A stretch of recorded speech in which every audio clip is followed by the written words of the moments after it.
Horatio there. A piece of him. Welcome, Horatio. Welcome, good Marcellus. What, has this thing appeared again tonight? I have seen nothing. Horatio says 'tis but our fantasy, and will not let belief take hold of her, touching this dread sight twice seen of us. Therefore, I have entreated her along with us, that if again this apparition comes, she may approve our eyes and speak to it. Tush, tush, 'twill not appear. Sit down a while, and let us assail your ears that are so fortified against our story that we have 2 nights seen. Well, sit we down, and let us hear Bernardo speak of this. Last night of all, when yon same star that's westward from the pole had made its course to illume that part of heaven where now it burns, Marcellus and myself, the bell then beating one. Peace, peace, break thee off, look, where it comes again! In the same form, like the king that's dead. Thou art a scholar, speak to it, Horatio! Is it not like the king? Mark it, Horatio! Most like. It harrows me with fear and wonder. It would be spoke to. Question it, Horatio! What art thou that usurp this time of night with that fair and warlike form by which the majesty of buried Denmark did sometimes march? I charge thee, speak! It is offended! See, it stalks away! Stay! Speak! I charge thee, speak! He's gone, and will not answer. How now, Horatio? You tremble and look pale. Is not this something more than fantasy? What think you want? Before my God, I might not believe without the true and sensible avouch of mine own eyes. Is it not like the king? As thou art to thyself. Such was the very armour he had on when the ambitious Norway combated.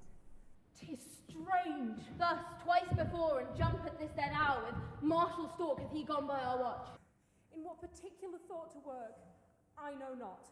But in the growth and scope of my opinion, this bodes some strange eruption to our state. But soft, behold, lo where it comes again. I'll cross it, though it blast me. Stay, illusion! If thou hast any sound or use of voice, speak to me. If there be any good thing to be done, speak to me. If thou art privy to thy country's fate, which speak to me, my boy. Speak, James, speak! Stop it, Marcellus! Watch thy striking it with my partisan! Do if it will not stand. See, it's here! 'Tis gone! It was about to speak when the crow called. And then it started like a guilty thing upon a fearful summons. Let us impart what we have seen this night unto young Hamlet, for on my life this spirit will speak to her.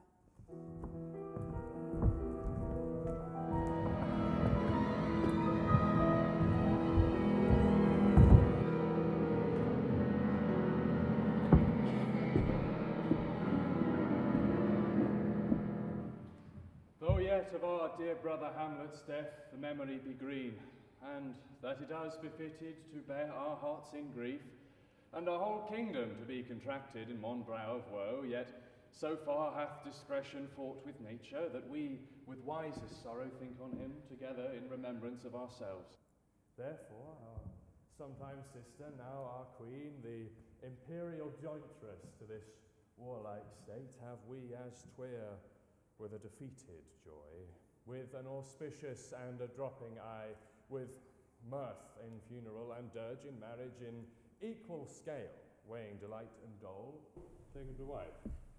Nor have we here embarred your better wisdoms, which have freely gone with this affair along, for all our thanks. And now, Laertes, what's the news with you? You told us of some suit. What wouldst thou have, Laertes? My dread lord, your leave and favour to return to France. From whence, though willingly, I came to Denmark to show my duty in your coronation.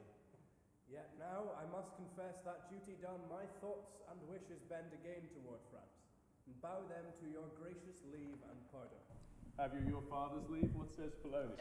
He hath, my lord, wrung from me my slow leave by laboursome petition. And at last upon his will I sealed my hard consent. I do beseech you give him leave to go. Take thy fair hour, Laertes. Time be thine. Thy best graces spend it at thy will. And now, cousin Hamlet's daughter. A little more than kin and less than kind. How is it that the clouds still hang on you? Not so, my lord. I am too much I' the sun. Good Hamlet, cast thy nighted colour off, and let thine eye look like a friend on Denmark. Do not forever with thy veiled lids seek thy noble father in the dust. Thou know'st 'tis common. All that lives must die, passing from nature to eternity. Aye, madam, it is common. Well, if it be, why seems it so particular with thee? Seems, madam. Nay, it is, I know not seems. Not alone is my inky cloak, good mother, nor customary suits of solemn black, nor windy suspiration of forced breath, nor the fruitful river in the eye, nor the dejected haviour of the visage. These, with all moods, forms, shapes of grief that can denote me truly, these indeed seem, for they are actions that a man might play. I have that within which passeth show, these but the trappings and the suits of woe.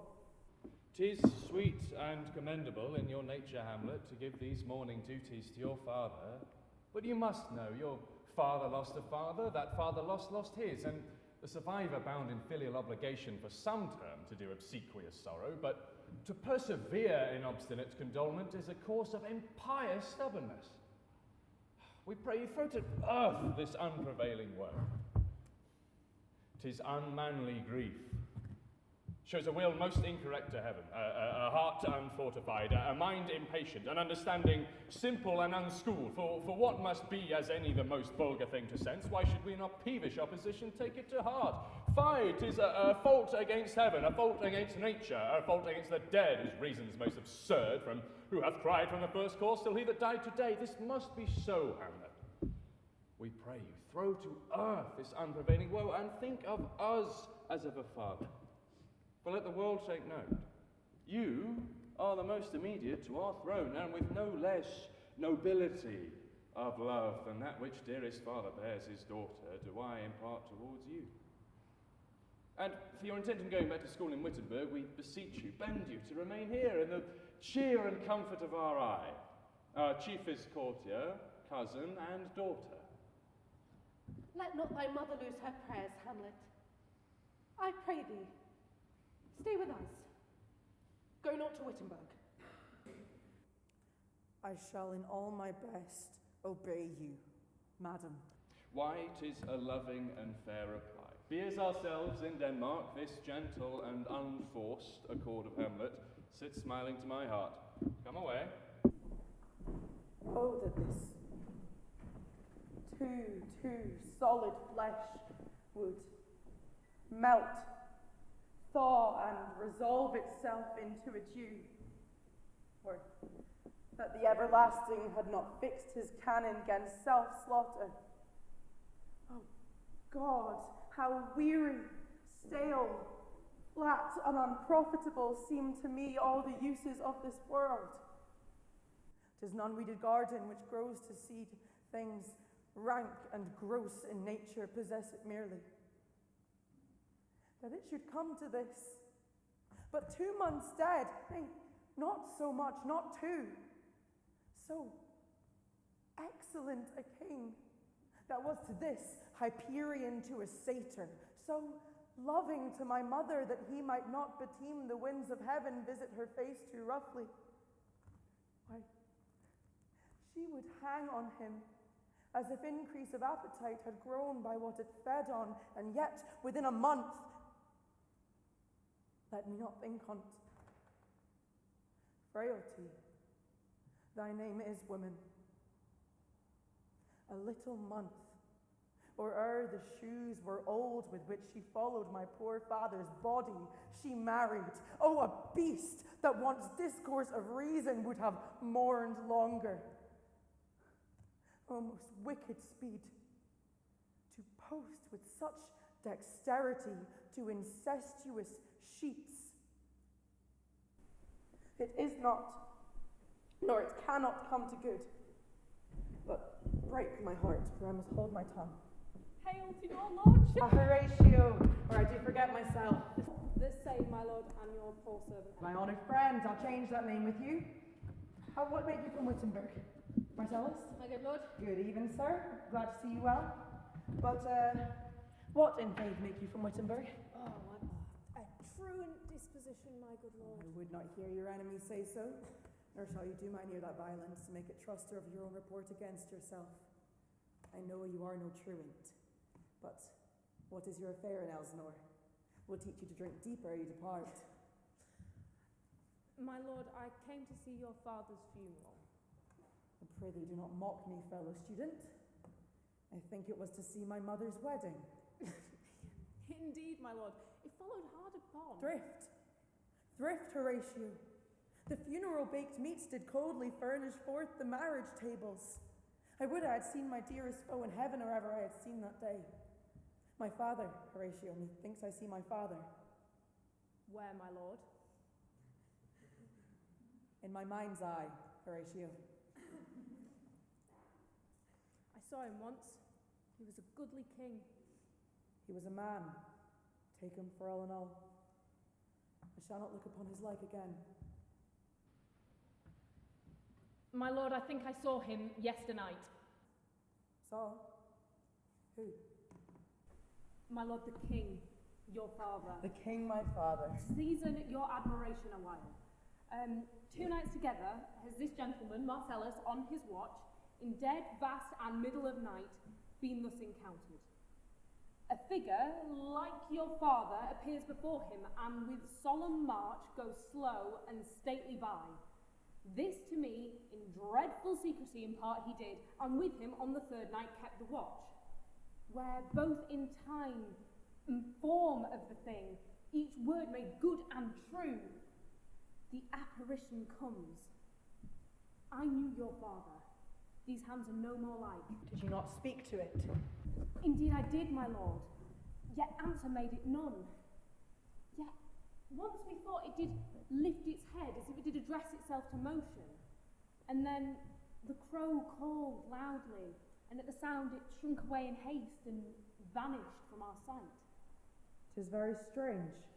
As I do live, my honoured lord, 'tis true, and we did think it writ down in our duty to make you know it. Indeed, sirs, but this troubles me. Hold you the watch tonight? I do, my lord. Armed, say you? Armed, my lord. From top to toe? My lord, from head to foot. Then saw you not his face? Indeed I did, my lord. What looked he frowningly? Countenance more in sorrow than in anger. I would I had seen it. To amaze you. Very like. I will hold the watch tonight. Perchance 'twill walk again. I warrant it will. If it assume my noble father's person, I will speak to it, though hell itself should gape and bid me hold my peace. I pray you all, if you have hitherto concealed this sight, let it be tenable in your silence still, and whatsoever else shall hap tonight, give it an understanding but no tongue. I will requite your loves. Upon the platform, twixt 11 and 12, I'll visit you. Our duty to you, Your love is mine to yours. Farewell. My father's spirit in arms. All is not well. I doubt some foul play. Would the night were come. Till then, sit still, my soul. Foul deeds shall rise, though all earth overwhelm them to men's eyes.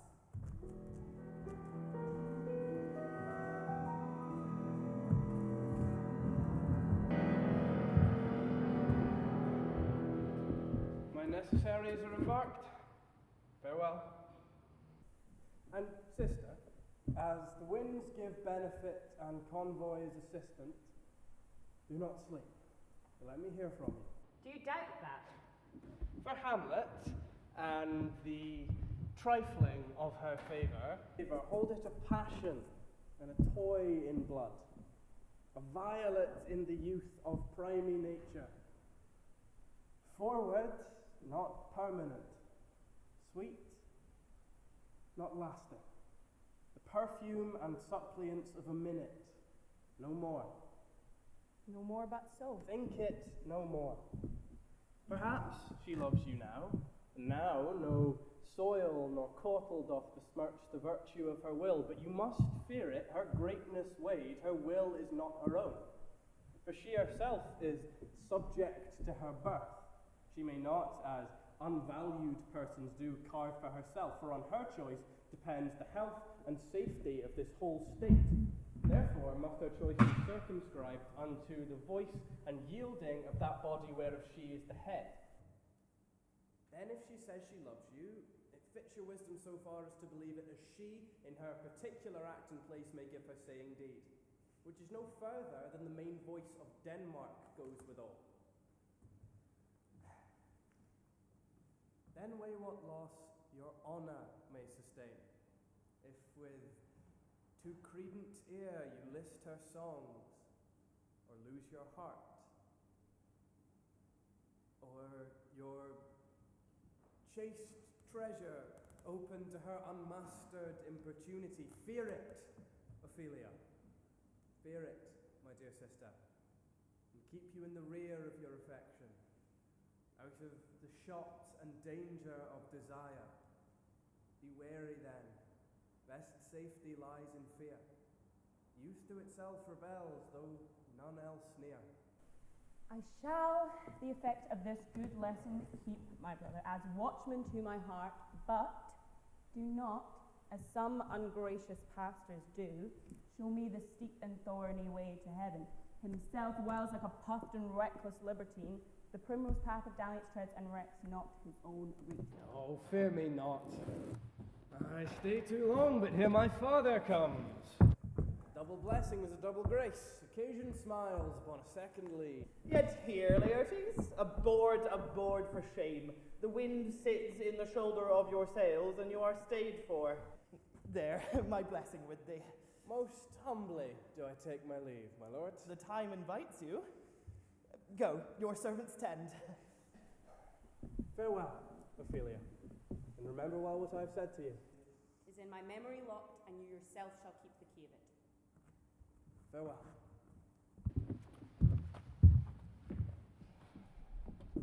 What is it, Ophelia, he hath said to you? So please you, something touching the Lord Hamlet. Marry, well bethought.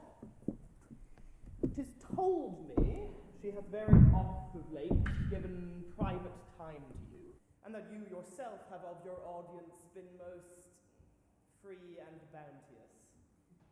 If it be so, as so 'tis put on me, and that in way of caution I must tell you, you do not understand yourself so clearly as it behooves my daughter and your honour. What is between you? Give me up the truth. My lord, she hath of late made many tenders of her affection to me. Affection? Oh, you speak like a green girl, unsifted in such perilous circumstance. Do you believe these tenders, as you call them? I do not know, my lord, what I should think. Marry, I shall teach you. Think yourself a baby, that you have taken these tenders for true pay, which are not sterling. Tender yourself more dearly, or, not to crack the wind of the poor phrase running it thus, you'll tender me a fool. My lord, she hath importuned me with love in most honourable fashion.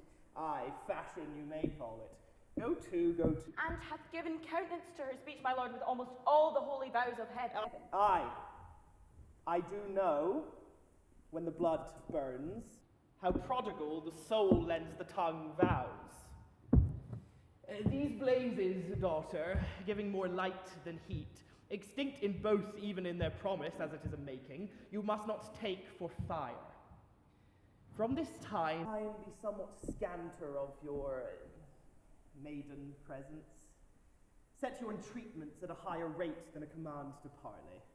In few, Ophelia, do not believe her vows, for they are brokers, not of that dye which their investments show, but mere implorators of unholy suits, breathing like sanctified and pious bawds, the better to beguile.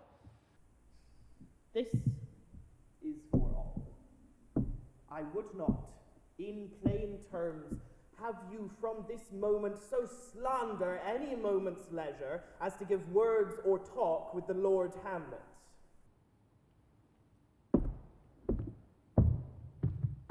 Look to it, I charge you. come your ways? I shall obey, my lord.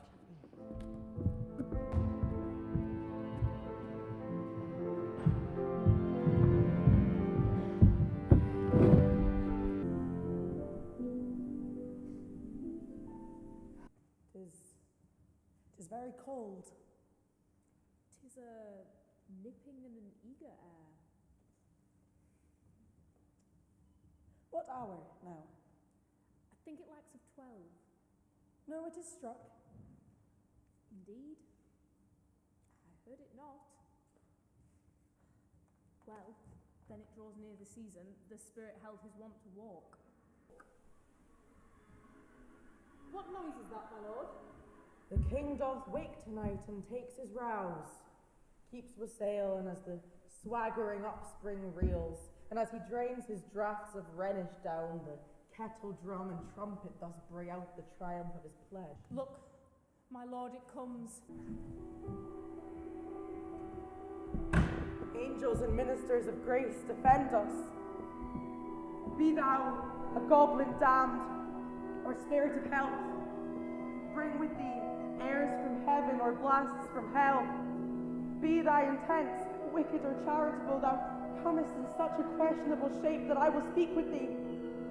I'll call thee Hamlet, father, king, royal dame. Oh, answer me! Say, why is this? Wherefore? What should we do? Sweet Carmen did desire to leave alone. What with what torches, ashen, waging to more, removed, crowned, but do not go with it. It will not speak. I'll follow it. Do not go, my lord. Why? What should be the fear? I do not set my life in a thing's speed. As for my soul, what shall it do to that, being a thing as immortal as itself? It beckons me still, I'll follow it. What if it tempts you towards the flood, my lord, of the dreadful summit of the cliff, and there assume some other horrible form that might deprive you of your sovereignty of reason and draw you into madness? Yes, you work again. Go on, I'll follow thee. You shall not go, my lord. Lay off your hands. Be ruled, you shall not go. I beg myself, unhand me, gentlemen. By heaven, I'll let you go to him that loves me. I say away. Go on, I'll follow thee. She waxes desperate with imagination. I cannot follow. 'Tis not fit thus to obey her. Something is rotten in the state of Denmark. Where wilt thou lead me? Speak, I'll go no further. I will.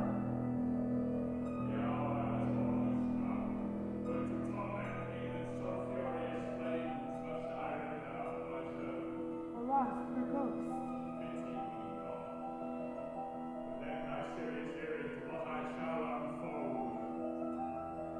Speak, I am bound to hear. What?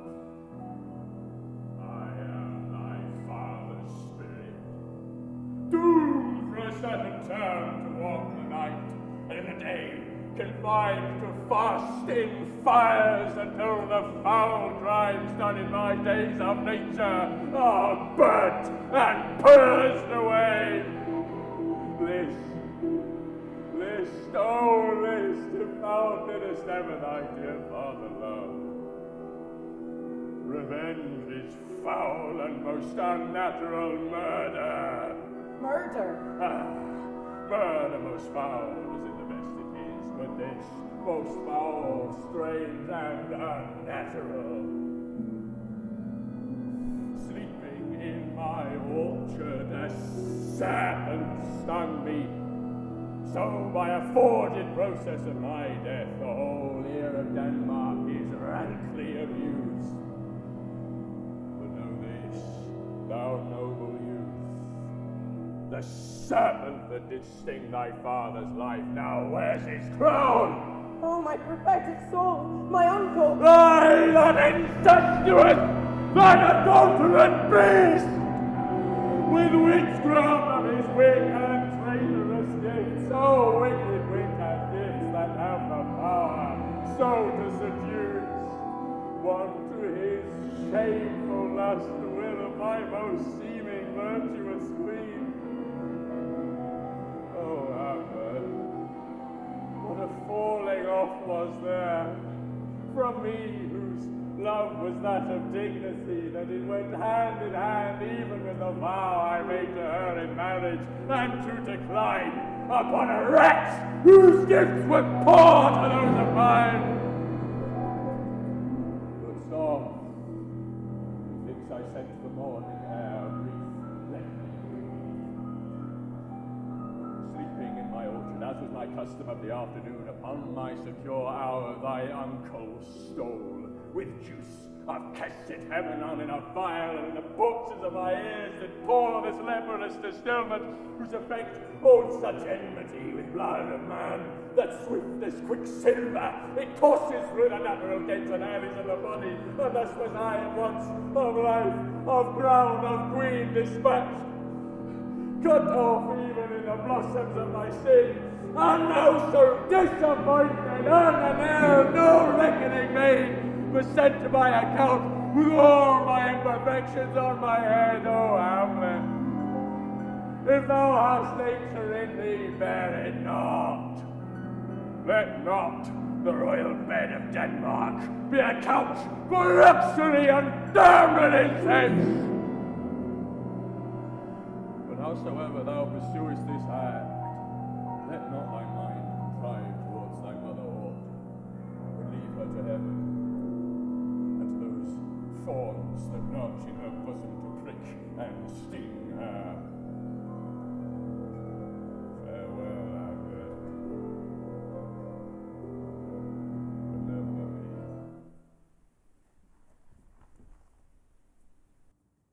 Oh, all you hosts of heaven,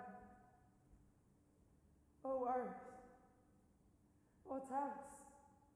And shall I couple hell? Hold my heart, and you my sinews grow not instant old, but bear me stiffly up. Remember thee. Aye, thou poor ghost, while memory holds a seat in this distracted globe, remember thee. O most pernicious woman. O villain, smiling, damned villain. Meet it is, I set it down, that one may smile and be a villain. At least, I'm sure it may be so in Denmark. My lord. What news, my lord? Oh, wonderful. Good, my lord, tell it. Nay, you'll reveal it. My lord, by heaven, not I. What say you then? Would heart of a man once think it, but you'll be secret. I, by heaven, my lord. Touching this vision here, it is an honest ghost. That let me tell you. As for your desire to know what is between us, o'ermaster it as you may. And now, good friend, as you are a friend, scholar, and soldier, give me one poor request. What is it, my lord? I will. Never to speak of this that you have seen. My lord, I will not. Nay, but swear it. In faith, my lord, not I. Upon my sword, swear it. I have sworn already, my lord. Upon my sword, indeed. Consent to swear. Propose the oath. Never to speak of this that you have seen. Swear. Come hither, gentlemen, and lay your hand upon my sword. Never to speak of this that you have seen. Swear it. Well said, old mole. Canst work in the earth so fast. A worthy pioneer. Oh, good day and night, this is wondrous strange. And therefore, as a stranger given welcome, there are more things in heaven and earth, Horatio, than are dreamt of in your philosophy. Now come here as before, never, so help you mercy, how strange or odd soe'er I bear myself, note that you know aught of me. This not to do, so grace and mercy at your most need help you. Swear! Rest, perturbed spirit!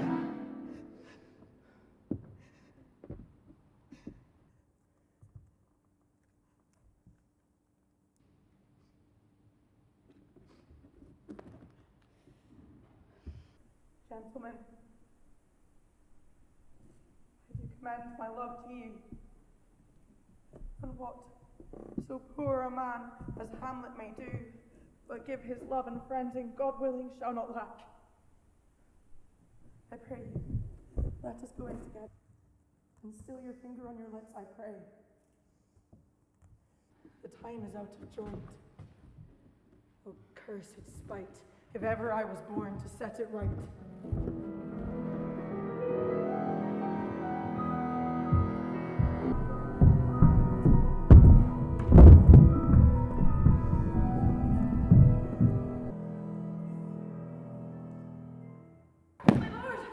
How now, Ophelia? Whatever is the matter? My lord, I've been so affrighted. My lord, I was sewing in my closet, and when Lord Hamlet, her doublet all unbraced and a look of so piteous in purport as if loosened out of hell to speak of horrors, she comes before me. She took my wrist and held me hard, and then goes she the length of all her arm, and with her other hand thus o'er her brow she falls to such perusal of my face as she would draw it. Long stayed she so.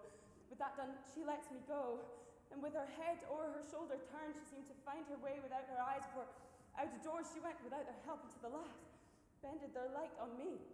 What? Have you given her any hard words of late? No, my lord, but I did as you did command, repel her fetters and denied her access to me. That hath made her mad. I am sorry that with better heed and judgment I had not quoted her. I feared she did but trifle and meant to wreck thee, beshrew my jealousy. But this must be made known. Come, go we to the king.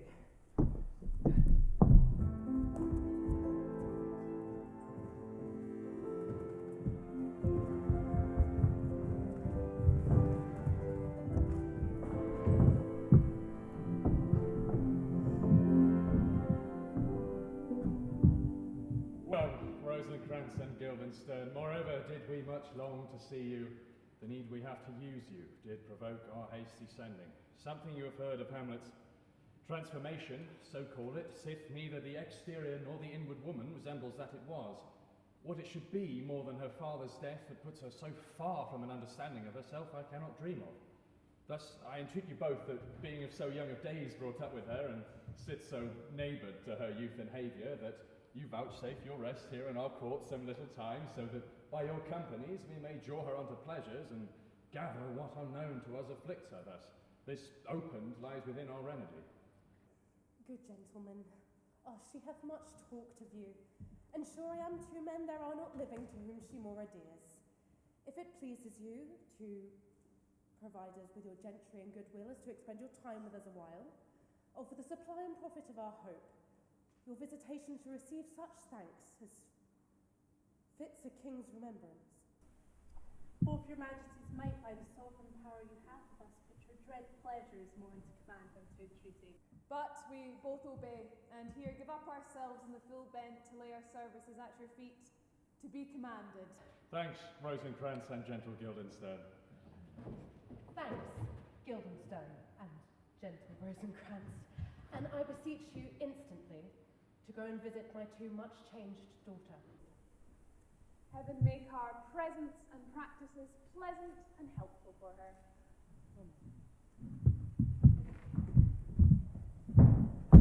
My liege, and madam, to expostulate what majesty should be, what duty is, why day is day, night, night, and time is time, were nothing but to waste day, night, and time. Therefore, since brevity is the soul of wit, and tediousness the limbs and outward flourishes, I will be... Your daughter is mad. Mad call I it, for to define true madness, what is it but to be anything else but mad? But let that go. Polonius, more matter, less art. Madam, I swear I use no art at all. That she is mad, 'tis true. 'Tis true, 'tis pity, and pity 'tis true. A foolish figure, but farewell it, for I will use no art. Mad, let us grant her then. And now remains that we find the cause of this effect, or rather say, the cause of this defect, for this effect defective comes by cause. Thus it remains, and the remainder thus. Perpend.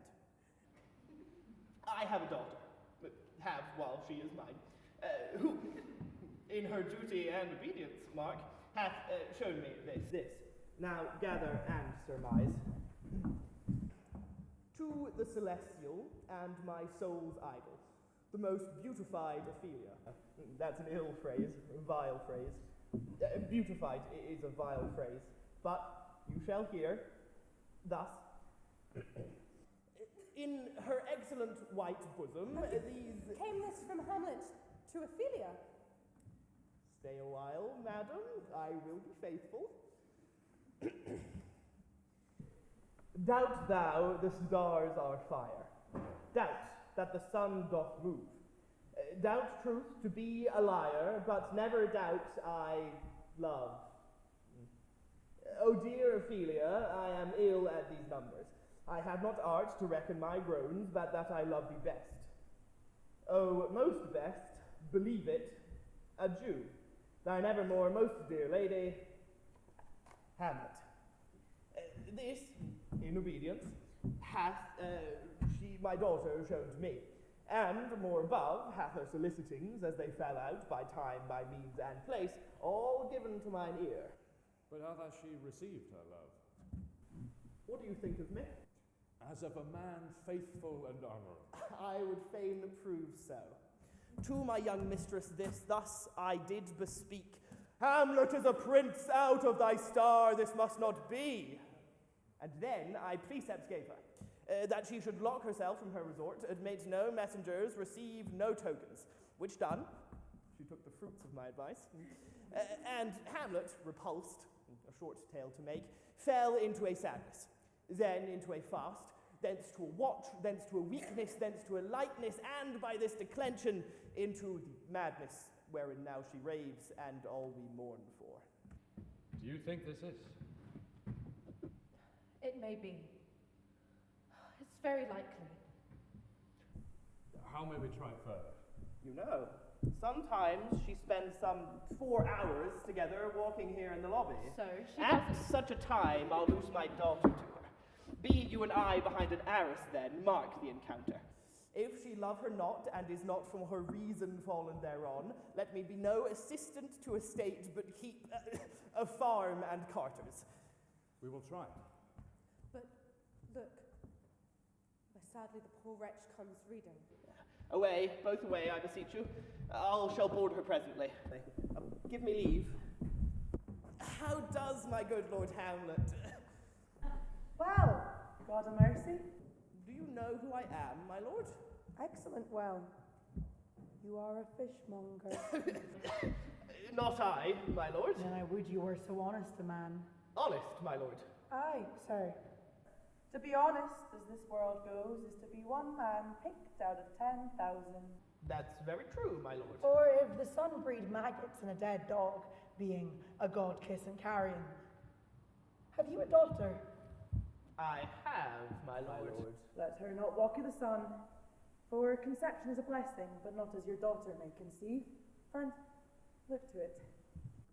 How say you by this? Still harping on my daughter, yet she recognized me not at first.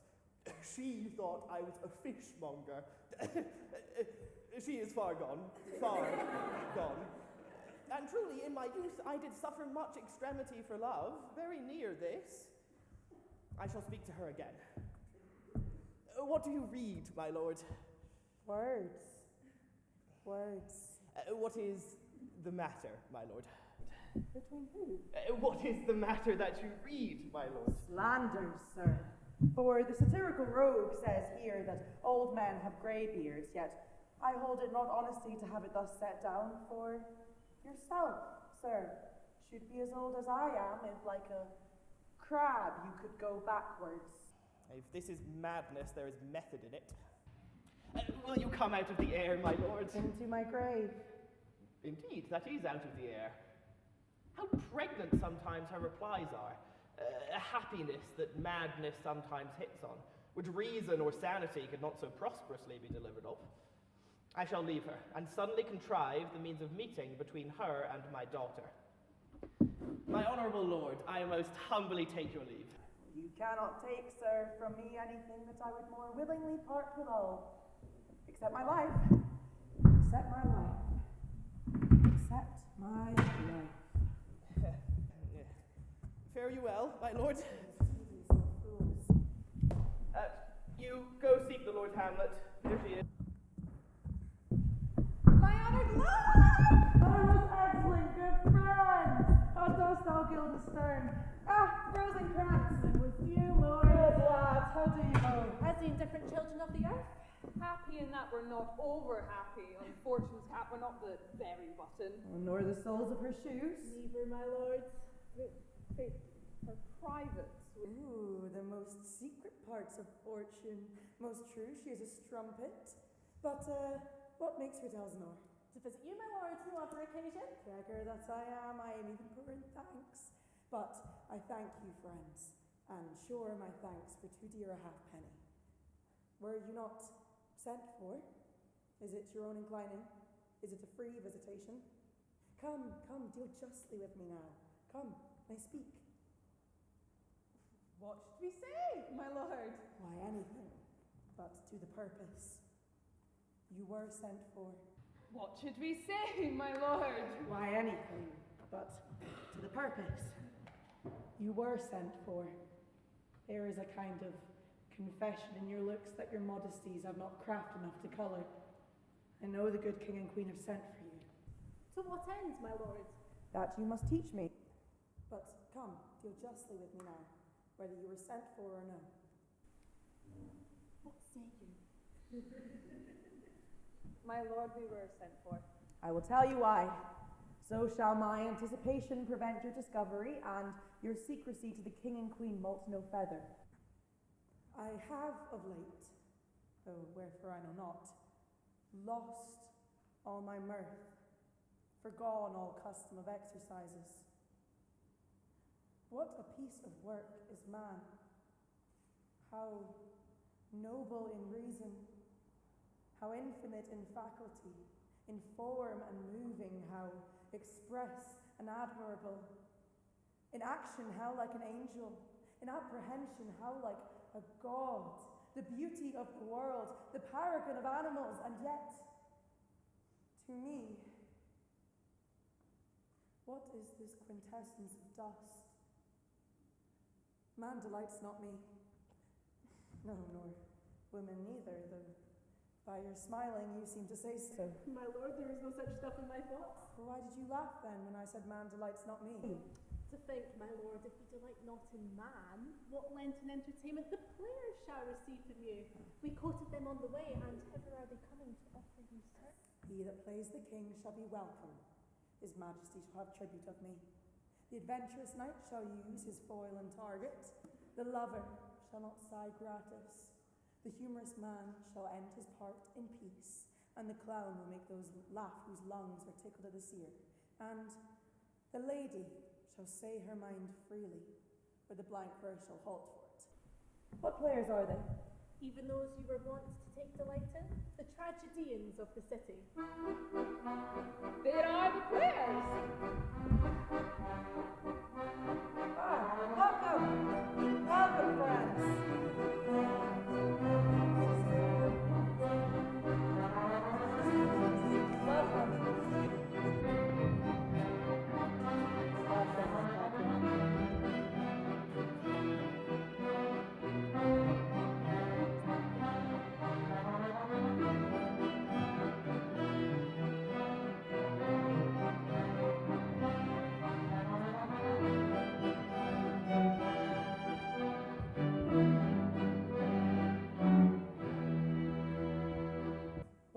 My uncle, father, and aunt mother are deceived. In what, my dear lord? I am but mad north-northwest. When the winds are southerly, I know a hawk from a handsaw. Hark you, Guildenstern, and you, at each year a hearer. That great baby you see over there is not yet out of his swaddling clouds. Happily, he's the second time come to them, for they say an old man is twice a child. I will prophesy he comes to tell me of the players. Mark it. And you say right, sir. My On lord. Wednesday morning, 'twas so indeed. I have news for you. My lord, I have news to tell you. When Roscius was an actor in Rome. The actor about hither, my my lord. Upon mine honour. It came each actor on his own. These are the only men in the world, whether for a tragedy, comedy, historical, pastoral, tragical, comical, tragical, pastoral, historical, comical, tragical, pastoral, scene individable, or poem unlimited. Seneca cannot be too heavy, nor Plautus too light. By the law of the writ and the liberty, these are the only men. Ooh, what a treasure hadst thou. Oh, look where they go.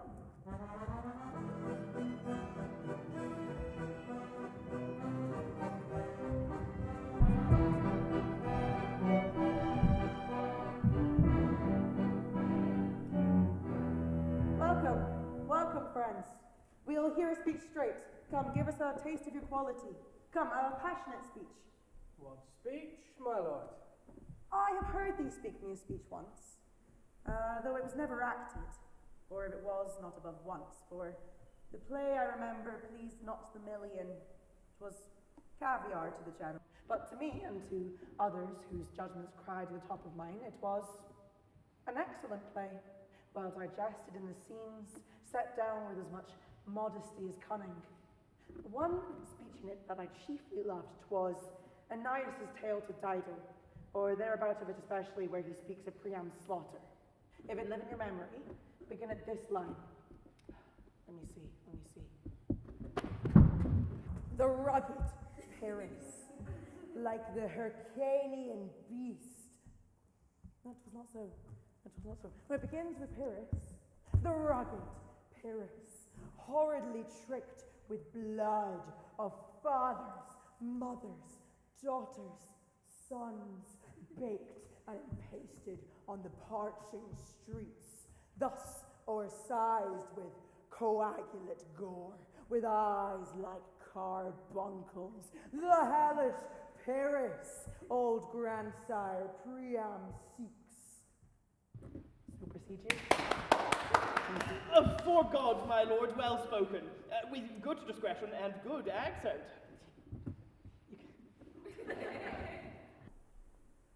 Anon he finds them, striking too short at Greeks.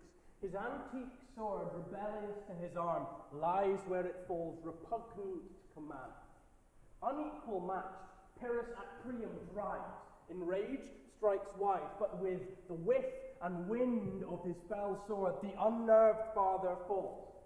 Then, senseless Ilium, seeming to feel this blow, stoops with flaming top to his base, and with a hideous crash, takes prisoner Pyrrhus' ear. For lo, his sword, which was declining on the milky head of reverend Priam, seemed i' the air to stay. So, as painted tyrant, Pyrrhus stood, and like a neutral to his will and matter, did nothing.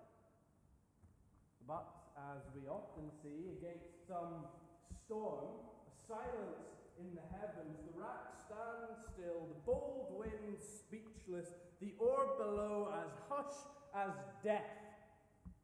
Anon the dreadful thunder doth rend the region. So after Pyrrhus' pause, aroused vengeance sets him new awork. And never did the Cyclops hammer fall on Mars' armor forged for proof etern with less remorse than Pyrrhus' bleeding sword now falls on Priam. Out, thou strumpet, fortune, all you gods in general synod, take away her power. Break all the spokes and fellies from her wheel. Fall the round nave down the hill of heaven as low as to the field. This is too long. It shall to the barbers with your beard. Say on, he's for a jig or a tale of bawdry where he sleeps. Prithee, say on. Come to Hecuba. But who had seen the mob-led queen? The mob-led queen? That's good. The mob-led queen is good. Run barefoot, up and down, threatening the flames with bison rheum. clout upon that head where late the diadem stood, and for a robe about her lank and o'er-teemed loins a blanket. And the alarm of fear caught up who this had seen, with tongue in venom steeped, 'gainst fortune's stake would treason have pronounced. That if the gods themselves did see her then, when she saw Pyrrhus make malicious sport in mincing with his sword her husband's limbs, the instant burst of clamour that she made, unless things mortal moved them not at all, would have made milch the burning eyes of heaven and passion in the gods. Look, whether he has not turned his colour and has tears in his eyes. Pray you, no more? 'Tis well. We'll have thee speak the rest soon. My good lord, will you see these players well bestowed? Do you hear? Let them be well used. They are the brief and abstract chronicles of the time. After your death, 'twere better you have a bad epitaph than their own report while you live. Come, sirs. Follow him. Do you hear me, friend? Can you play the murder of Gonzaga?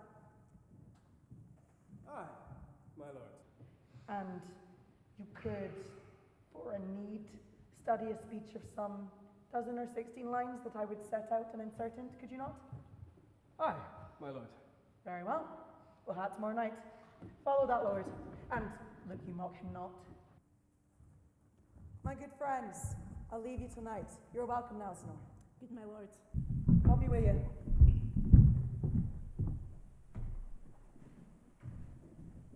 Now I am alone. Oh, what a rogue and peasant slave am I. Is it not monstrous that this player could, but in a fiction, in a dream of passion, force his soul to his own conceit? What would he do had he the motive and the cue for passion that I have? Why, he would drown the stage in tears and cleave the general ear with horrid speech, make mad the guilty and appall the free, confound the ignorant and amaze the very faculties of eyes and ears. And yet I, a dull and muddy metalled rascal, peak like John a dream, am pregnant of my cause and can say nothing. No, not for a king, upon whose most dear life a damned defeat was made. Am I a coward? Who calls me villain? Who does me this? For it cannot be but I am pigeon-livered and lack gall, or ere this I should have fatted all the region kites with this villain's offal. Bloody, bawdy villain. Lecherous, remorseless, kindless villain.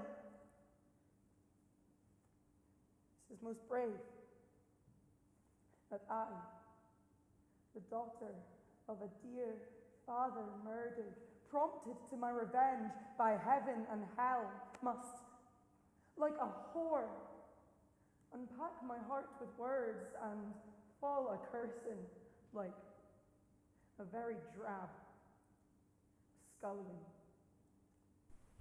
About my brain, I have heard that guilty creatures sitting at a play would, by the very cunning of the scene, being struck so to the soul that presently they have proclaimed their malefactions. I will have these players play something like the murder of my father before mine uncle. I'll observe his looks, I'll tempt him to the quick. If he but flinch, I know my course. The spirit I have seen may be the devil, and the devil hath power to assume a pleasing shape, and yes, perhaps by my weakness and my melancholy abuses to damn me. I'll have grounds more relative than this. The play's the thing, wherein I'll catch the conscience of the king.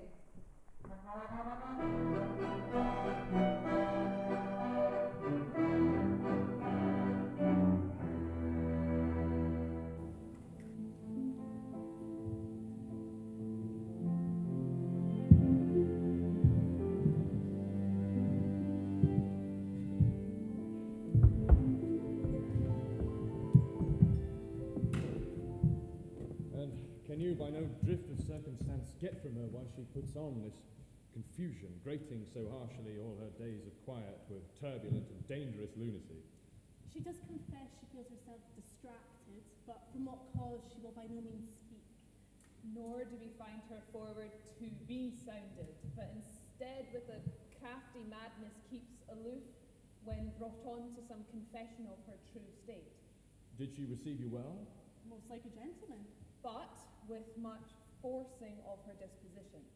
Did you essay her to any pastime?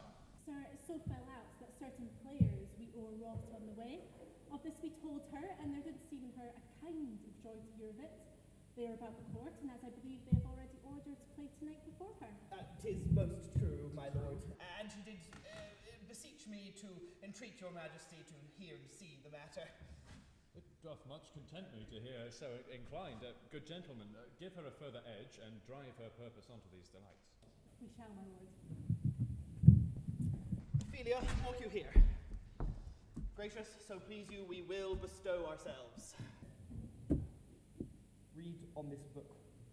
That show of such an exercise might colour your loneliness. We are oft to blame in this, 'tis too much proved, that with devotion's visage and pious action we do sugar over the devil himself. I hear her coming. Let's withdraw, my lord.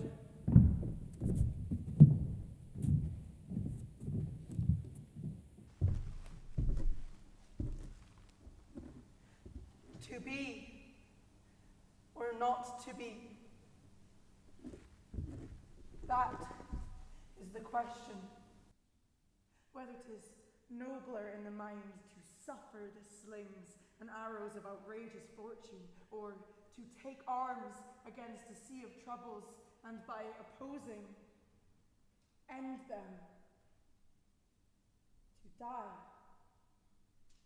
To sleep no more, and by a sleep to say, we end the heartache and the 1,000 natural shocks that flesh is heir to. 'Tis a consummation devoutly to be wished. To die. To sleep. To sleep. Perchance to dream. Aye. There's the rub. For in that sleep of death, what dreams may come when we have shuffled off this mortal coil must give us pause. There's the respect that makes calamity of so long life.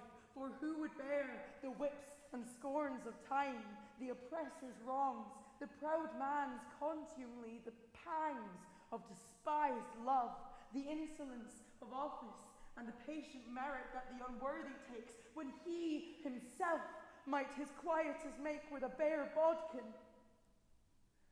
Who would fardels bear to grunt and sweat under a weary life, but that the dread of something after death, the undiscovered country from whose bourne no traveller returns, puzzles the will, and makes us rather bear those ills we have than lie to others we know not of. Thus, conscience does make cowards of us all. And thus, the native hue of resolution is sicklied o'er with the pale cast of thought, with great enterprises of pith and moment. With this regard, their currents turn awry and lose the name of action. Soft you now. The fair Ophelia, nymph, in thy orisons be all my sins remembered. Good, my lord, how does your honour for this many a day? I humbly thank you. Well. My lord, I have remembrances of yours that I have longed to redeliver. I pray you now receive them. No, not I. I never gave you aught. My honoured lord, you know right well you did. And with words so sweet breath composed as did make the things more rich. their perfume lost. Take these again, for to noble minds rich gifts wax poor when givers prove unkind. There, my lord. Are you honest? My lord. Are you fair? What means your lord? That if you be honest and fair, your honesty should admit no discourse to your beauty. Could beauty, my lord, have better commerce than with honesty? Aye, truly. For the power of beauty would sooner transform honesty from what it is to a bawd than the force of honesty could translate beauty into his likeness. This was sometime a paradox, but now the time gives it proof.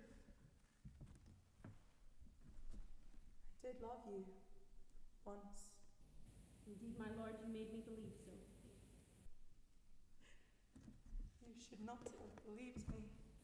For virtue cannot so inoculate our own stock, but we shall relish of it. I loved you not. I was deceived. Get thee to a nunnery. Why wouldst thou be a breeder of sinners? I myself am indifferent, honest, but yet I could accuse me of such things. It would be better my mother had not borne me. I am very proud, revengeful, ambitious, with more offences at my beck than I have thought to put them in, imagination to give them thought, or time to act them in. What should such fellows as I do, crawling between earth and heaven? We are arrant knaves, all. Believe none of us. Go thy ways to a nunnery. Where is your father? At home, my lord. Then let the door be shut upon him, that he may play the fool nowhere but in his own house. Farewell. Help her, you sweet to heaven. If thou dost marry, I'll give thee thy plague for thy dowry. Be thou as chaste as ice, as pure as snow. Thou shalt not escape calumny. To a nunnery, go, and quickly too. Or, if thou wilt needs marry a fool, for wise men know well enough what monsters you make of them. To a nunnery, go, and quickly too. Farewell. I have heard of your paintings too, well enough. God hath given you one face, and you make yourselves another, you jig, and you amble, and you lisp, and you nickname God's creatures, and make your wantonness your ignorance. Go to, I'll no more on it. It hath made me mad. I say, we will have no more marriages. Those that are married already, all but one shall live. The rest shall keep as they are. To a nunnery. Go. Farewell.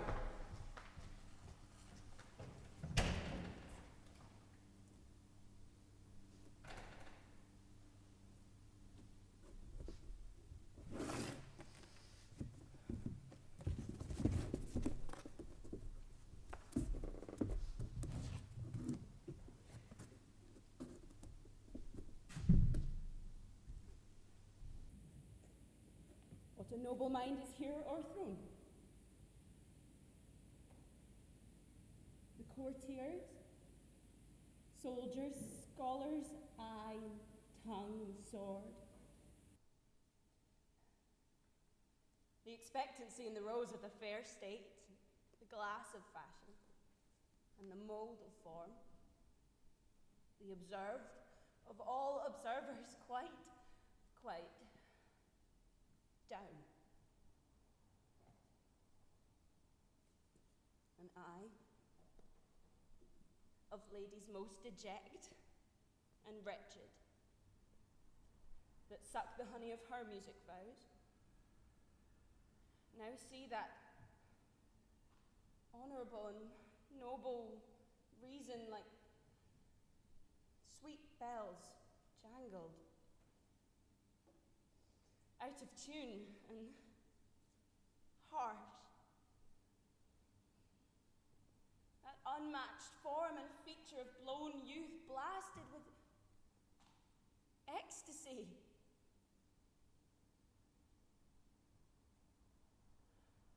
Oh, woe is me, have seen what I have seen, and see what I see. Love or affections do not that way tend. Nor was what she spake like madness, so it let form a little. No, there's something in her soul. Her melancholy sits unbrewed, and I do doubt the hatch and the disclose will be some danger, which for, to prevent, I have thus set it down, she will with speed to England. It shall do well, but yet I do believe the origin and commencement of her grief hath sprung from neglected love. How now, Ophelia, you need not tell us what the Lord Hamlet said. We heard it all. My lord, do as you please. But if you hold it fit, let the Queen Mother all alone entreat her to show her grief. Let her be round with her, and I'll be placed, so please you, in the ear of all their conference. If she find her not, to England send her, or confine her wherever your wisdom best shall think. It shall be so. Madness and great ones must not unwatched go.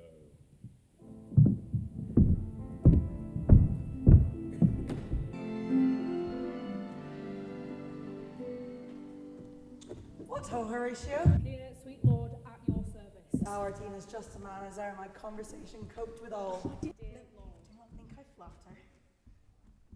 There is a play tonight before the king, and one scene of it comes near the circumstance which I have told thee of my father's death.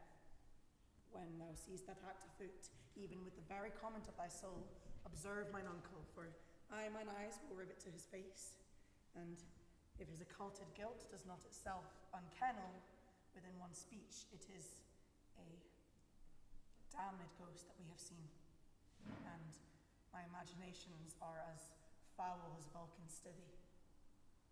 Mine eyes will rivet to his face, and then after we may both our judgments join in the censure of his seeming. My lord, if he steal aught whilst the play is playing and escape detecting, I will pay the theft. They are coming to the play. That must be idle. Get your place. How fares our cousin Hamlet? Excellent, i' faith. Of the chameleon's dish, I eat the air. Promise crammed. You cannot feed capons so. I have nothing with this answer, Hamlet. These words are not mine. No, nor mine now.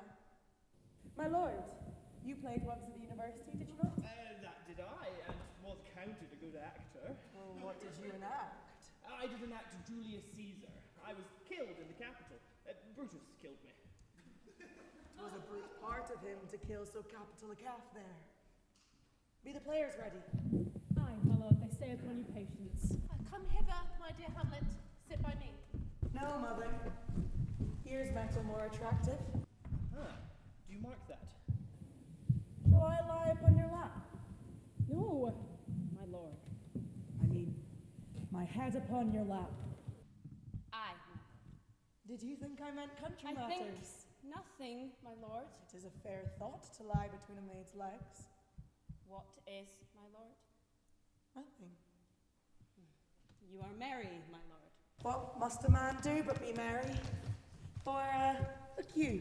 How cheerfully my mother looks. Nay, my lord, 'tis twice. Nay, my lord, 'tis twice 2 months. Oh, heaven. Died 2 months ago and not forgotten yet.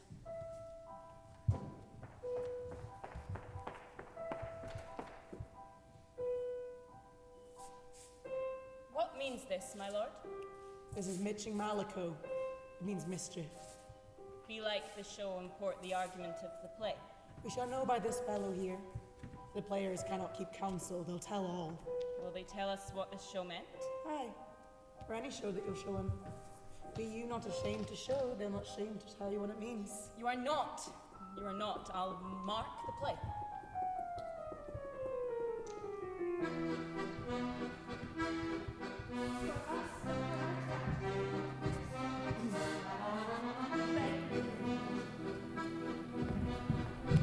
Is this the prologue or the posy of a race? Full 30 times a Phoebus mark gone round Neptune's salt wash and Talus's board crown. And 30 dozen moons with borrowed sheen have around the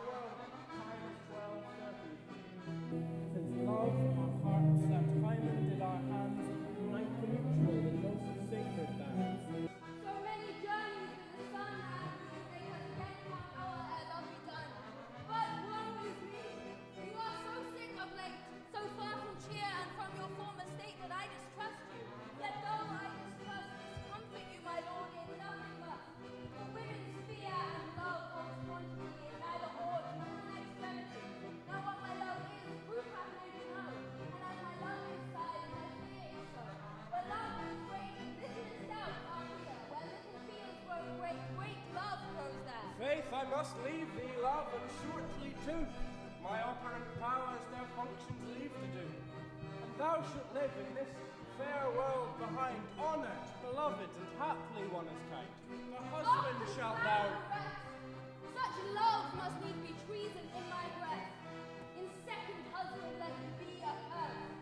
None wed the second, but who kill the first. Wormwood, wormwood. The instances of second marriage remove our first respect of twin, but none of love. A second time I kill my husband dead, when second husband kisses me in bed. I do believe you think what now you speak, but what we do determine oft we break. So think thou wilt no second husband wed, but die thy thoughts when thy first lord is dead. Nor earth to give me food, nor heaven light. Sport and repose rock from me day and night. To desperation turn I trust and hope. An anchor's cheer in prison be my scope. Each opposite that blacks the face of joy, me what I would have well and it destroy. Both fear and hence pursue me lasting strife. If once a widow, ever I be a wife. She should break it now. Tis deeply sworn. Sweet, leave me here a while. My spirits grow dull, and fain I would beguile the tedious day with sleep. Sleep rock thy grave, and never come mischance between us twain. Madam, how like you this play? The lady protests too much, methinks. Oh, but shall keep her word. Have you heard the argument? Is there no offence in it? No, no, they but jest. Poison and jest. No offence in the world. What do you call the play? The mouse trap. This one's Lucianus, nephew to the king. You're as good as chorus, my lord. I couldn't. Keen, it would cost you a groaning to take off my edge. Still better and worse. Then you must take your husband. Better and worse. Then you must take your husbands. Come, murderer, begin. Hawks, leave thy damnable face. Black hands act, drug spit and time agreeing. Confederate season, else no creature seeing. That mixture rank of midnight weeds collected on Hecate's bag, thrice blasted, thrice infected.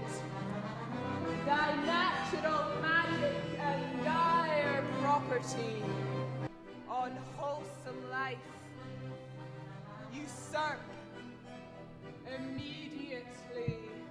He poisons him in the garden for his estate. His name's Gonzago. The play's extant and written choice Italian.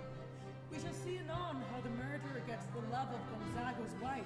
Light! The king rises! Righted with false fire. Oh, give over the play! Give me some light, away! Madam, what's happening?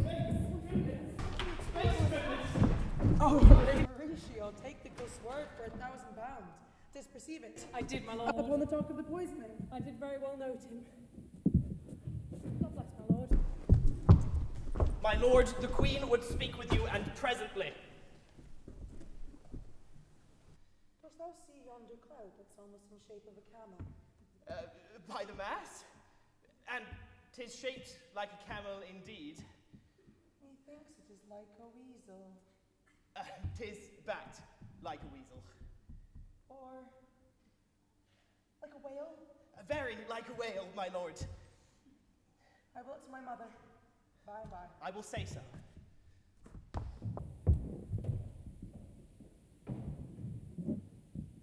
I will go to my mother. O heart, lose not thy nature. I must be cruel, not unnatural. I will speak daggers to her, but use none. In this, my tongue and soul be hypocrites. I will use my words so e'er she be shent. To give them seals, never my soul consent.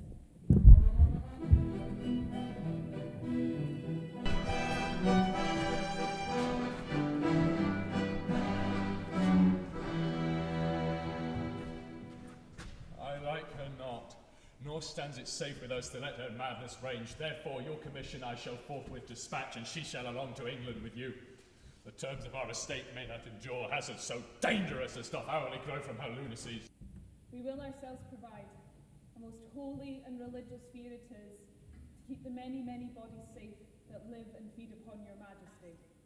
Arm you, I pray you, to this speedy voyage. We will put fetters on this fear which now goes too free-footed. We will haste us.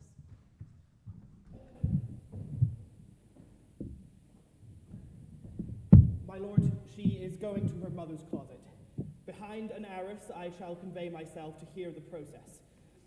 And warrant shall tax her home. And, like you said, and wisely it was said, 'tis meet that some more audience than a mother, since nature makes them partial, should overhear the speech of vantage. Fare you well, my liege. Thanks, dear my lord.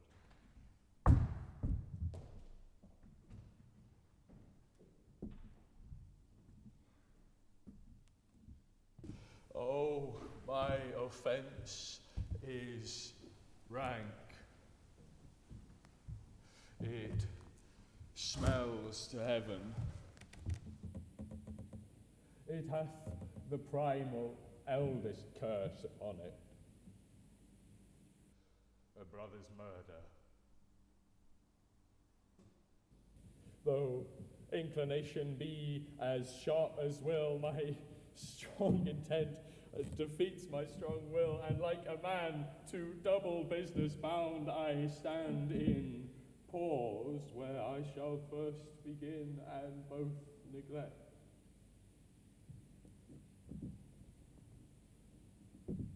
What if this cursed hand were thicker than itself with brother's blood?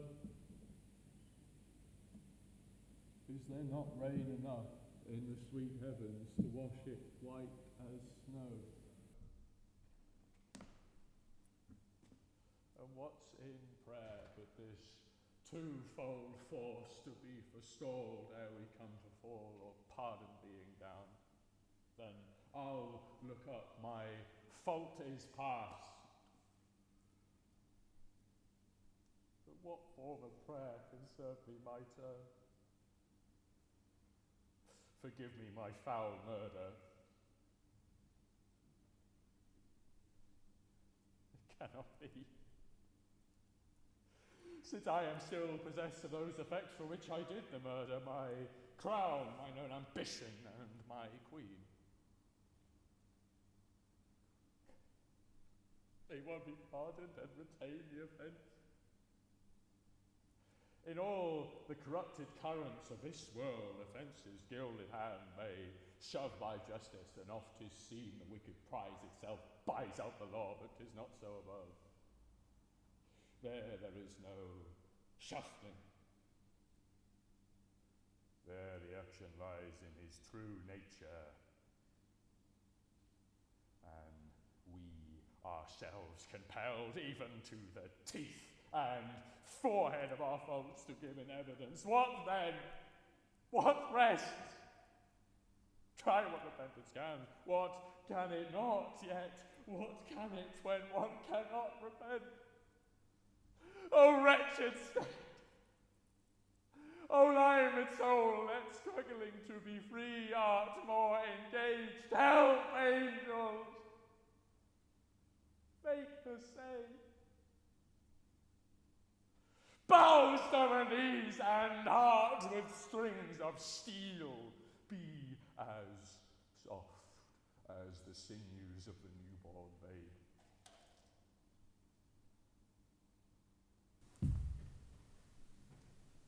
All may be well.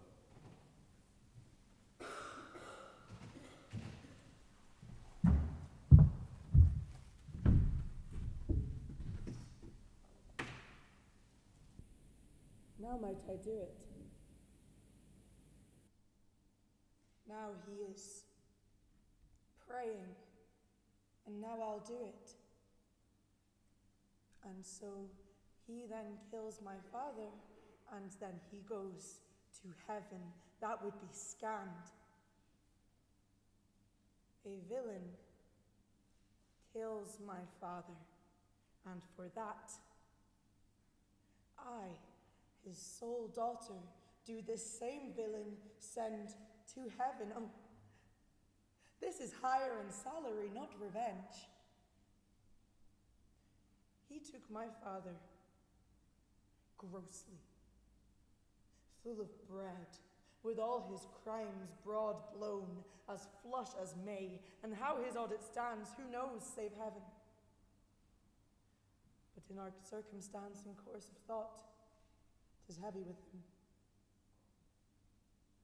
And so, am I then revenged to take him in the purging of his soul when he is fit and seasoned for his passage? No, up, sword! And know thou a more horrid hint when he is drunk asleep, or in his rage, or in the incestuous pleasures of his bed, at gaming, swearing, or about some act that has no relish of salvation in it. Then trip him,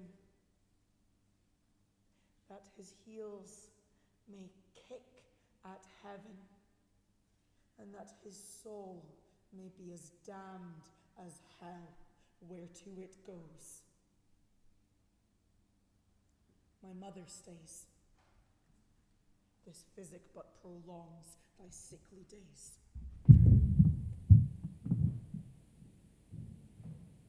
My words fly up, my thoughts remain below.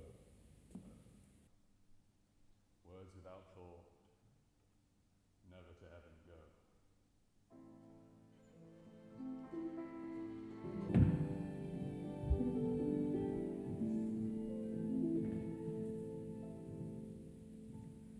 She will come straight. Look you lay home to her. Tell her her pranks have been too broad to bear with, and that your grace hath screened and stood between much heat and her. I will sconce me even here. Pray you be round with her. Mother! Oh, fear me not, I'll warrant you. Now, withdraw, I hear her coming. Now, mother, what's the matter?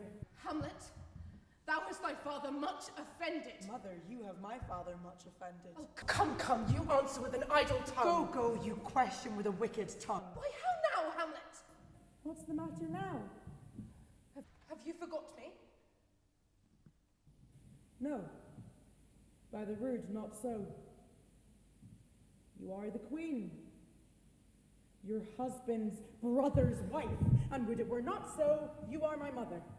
Well, nay then, I'll set those to you that can speak. Come, and sit you down. You shall not budge. You go not until I have set you up a glass where you may see the inmost part of you. What will that do? Thou will not murder me.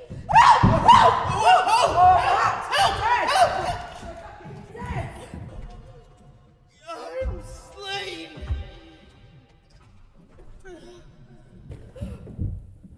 Oh me! What hast thou done? Nay, I know not. What a rash and bloody deed is this? A bloody deed? Almost as bad, good mother, as kill a king and marry with his brother. As kill a king? Aye, lady, 'twas my word.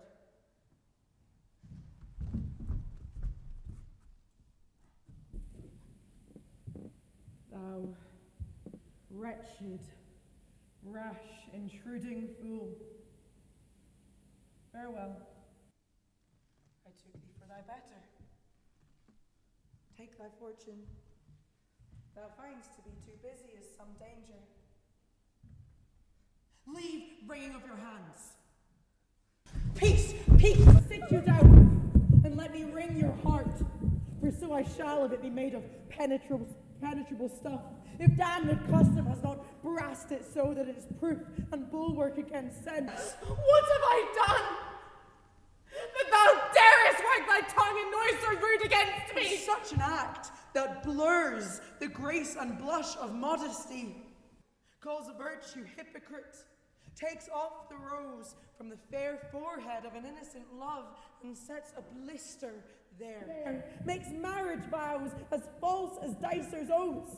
Oh, such a deed that from the body of contraction plucks the very soul. Sweet religion makes a rhapsody of words. Heaven's face doth glow.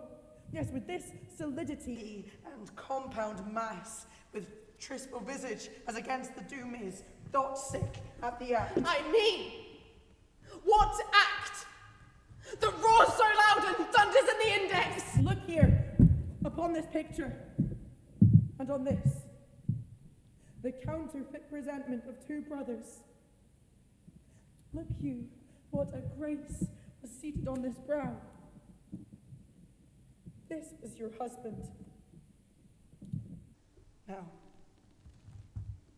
look you what follows. Here is your husband, like a mildewed ear, blasting his wholesome brother. Have you eyes? Could you, from the fair mountain leave to feed and batten on this moor, have you eyes? Cannot call it love. For at your age, the heyday of the blood is tame. It's humble and waits upon the judgment. And what judgment would step from this to this? Oh, shame. Where is thy blush? Rebellious hell, if thou canst mutine in a matron's bones, let virtue be as a wax and melt in her own fire. Proclaim no shame when ardor gives the charge, as frost itself as actively doth burn and reason panders will. Hamlet, speak no more. Thou turns my eyes into my very soul, and there I see such black and green spots as will not leave their tinting. Nay, but to live in the rank sweat of an enseamed bed, stewed in corruption, honeying and making love. Hamlet, speak no more, these words like daggers enter in mine ears. A murderer and a villain, a cutpurse of the empire and the rule that from the precious diadem stole and put in his pocket. No a more! king of shreds and patches. Save me and hover o'er me with your wings. She is mad. Alas, she is mad.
Why, look you how it steals away. My father in his habit as he lived. Look where he goes even now. Hamlet, listen to me. This is the very coinage of your brain. This bodiless creation, ecstasy, is very cunning. Ecstasy? My pulse, as yours, doth temperately keep time and makes for healthful music. It is not madness that I have uttered. Bring me to the test, and I the matter will reword, which madness would gamble from. Mother, lay not that unction, but at your trespass, but my madness speaks. Confess yourself to heaven. Repent what is past. Avoid what is to come. Hamlet, thou hast cleft my heart in twain. Throw away the worser part of it, and live the purer with the other half. Go not to mine uncle's bed. Assume a virtue if you have it not. For this same Lord, I do repent, but heaven hath pleased it so to punish this with me and me with this, that I should be their scourge and minister. I will bestow him, and will answer well the death I gave him. Good night, mother. I must be cruel only to be kind. Thus, bad begins and worse remains behind. One more word, good lady. What shall I do? Not this, by any means that I bid you do. Let the bloat king tempt you again to bed, pinch wanton on your cheek, call you his mouse, and let him for a pair of reachy kisses or paddling in your neck with his damned fingers make you ravel all this matter out, that I essentially am not in madness, but mad in craft. Oh, be thou assured, if words be made of breath and breath of life, I have no life to breathe what thou hast said to me. I must to England. You know that. Alack, I had forgot. 'Tis so concluded on. There's letters sealed, and my two schoolfellows, whom I will trust as I will adders find. They bear the mandate. They must sweep my way and marshal me to knavery. I'll lug the guts into the neighbour room. Good night, mother. Come, sir, to draw toward an end with you.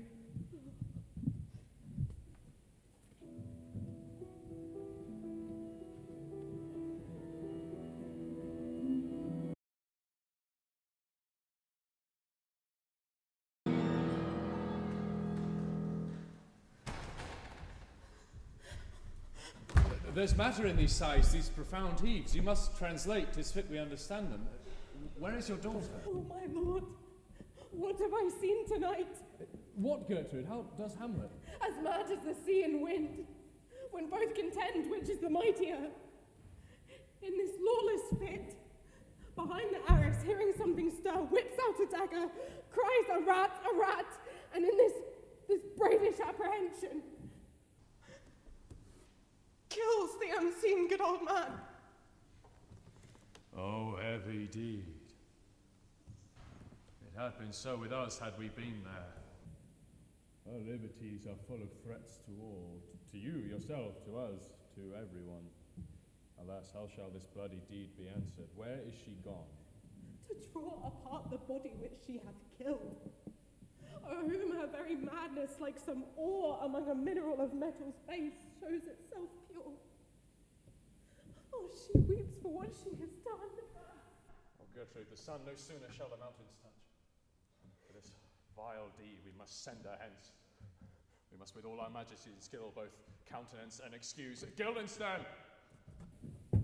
Friends, both, go join you in some further aid. Hamlet in madness hath Polonius slain, and from her mother's closet hath she dragged him. Go, seek her out, speak fair, and bring the body into the chapel. I pray you haste in this.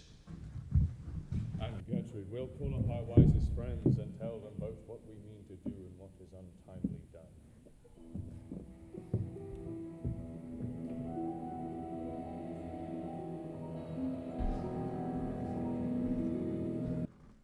Safely stowed.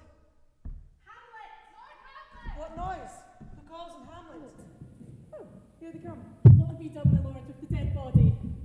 Compounded it to dust. My lord, you must tell us where the body is.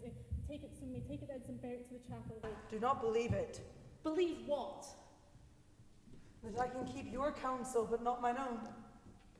Besides, to be demanded of a sponge, what replication should be made by the daughter of a king? Take you me for a sponge, my lord. Aye, sir.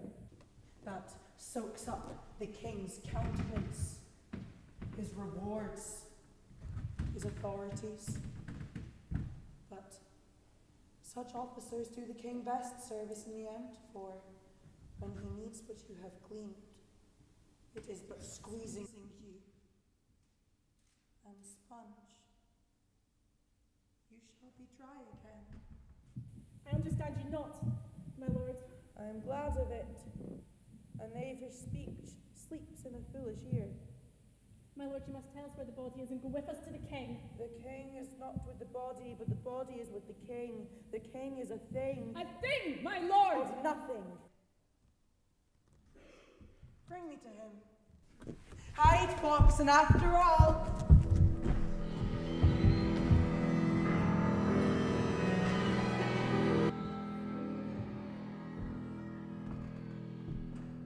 I have sent to seek her and to find the body. How dangerous it is that this woman goes loose, and yet I cannot put a strong law on her, for she is loved of the distracted multitude, who like not in their judgment but their eyes. Thus, to bear it all smooth and even, this sudden sending her away must seem deliberate pause. Disease's desperate groan are by desperate appliance relieved, or not at all. How now? What hath befallen? Where the dead bodies bestowed, my lords, we cannot get from her. Where is Hamlet? Without, my lords, guarded, to know your pleasure. Bring her before us. Guildenstern, bring in my lords.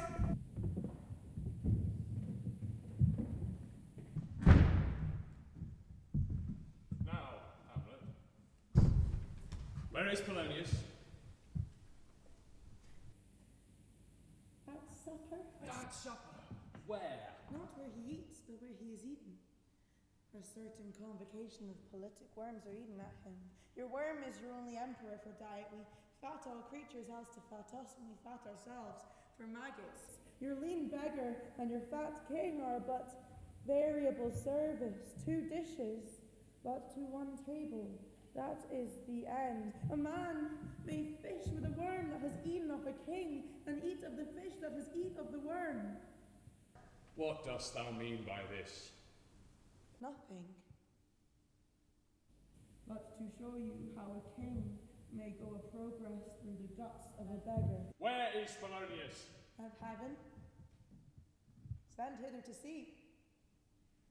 If you find him not there, seek him in the other place yourself. But sure, if you find him not within this month, you shall nose him as you go up the stairs. Go seek him then. He will stay till you come. Hamlet, this deed for thine especial safety, though we do dearly grieve for what thou hast done, must send thee hence with fiery quickness. The bark is ready, the wind is at the help, the associates tend, and everything is bent for England. For England? Aye, Hamlet. Very well. To England. Farewell, mother. Thy loving father, Hamlet. Mother and father is man and wife. Man and wife is one flesh, and therefore my mother. Come, for England. Tempt her with speed aboard, delay it not. I'll have her shipped hence tonight, for everything else that leans on the affair is said and done. Go, I pray you, haste in this. And England, if thou holdest my love for thou at all, thou mayest give my great power, may give thee sense, and coldly set our sovereign process, which imports with letters congruing to that effect the present death of Hamlet.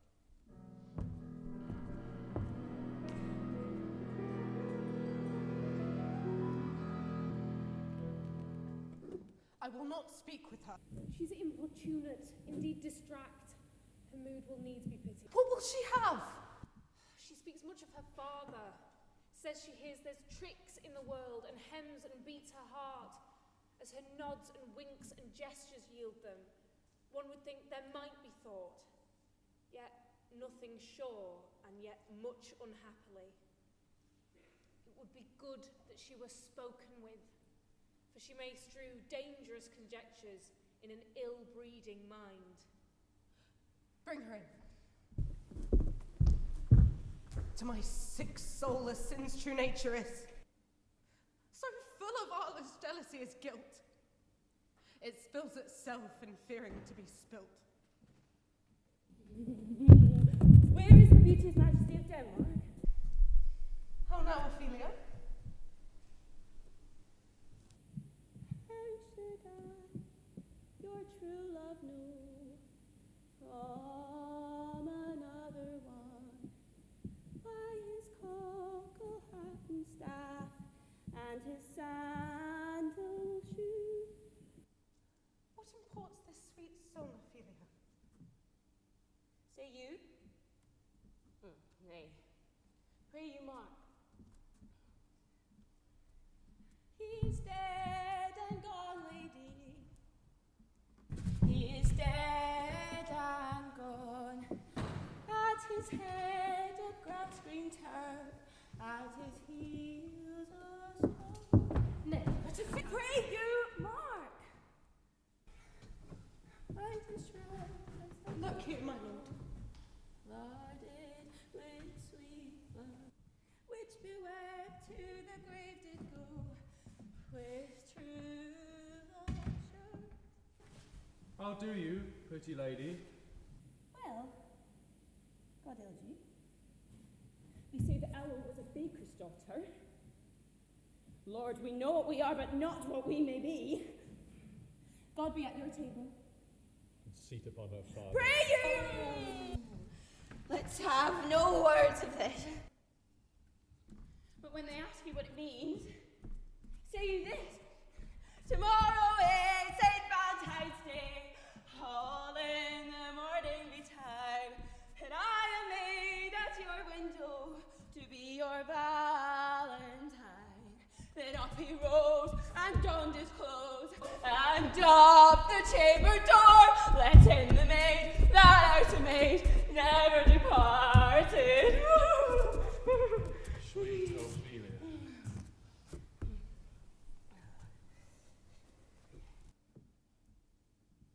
Indeed, now without an oath, I'll make an end on. Jesus and charity, lacking by for shame. Young men will do it. If they don't do my talk, they are to blame! How long has she been thus?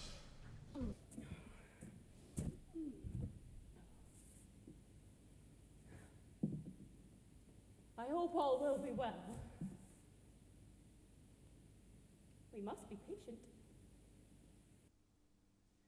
But I cannot choose but weep. To think they should lay him in the cold ground. My brother shall know of it.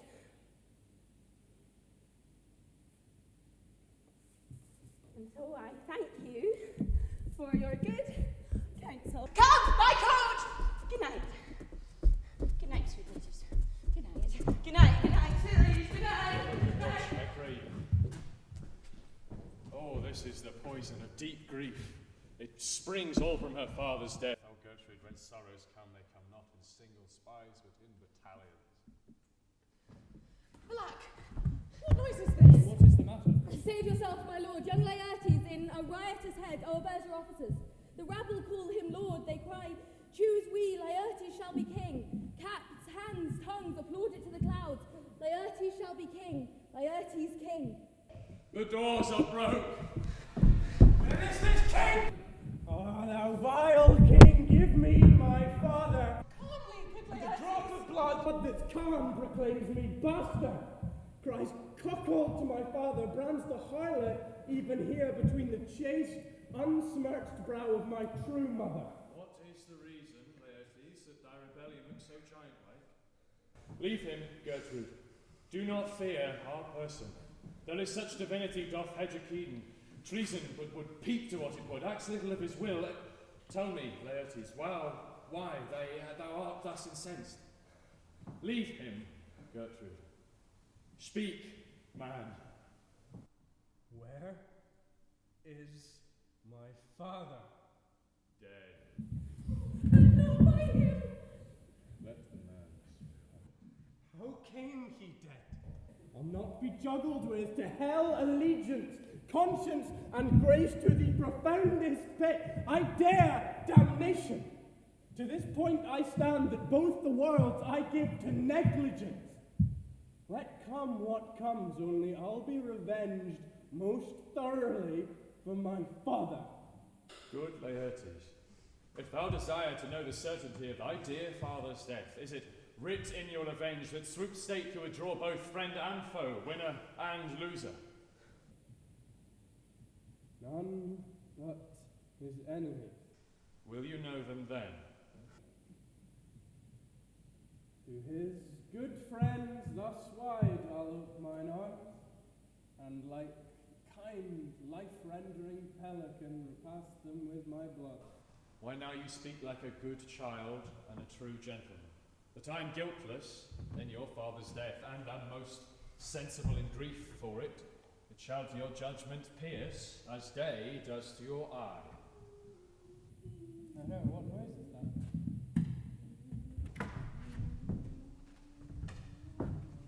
Ophelia!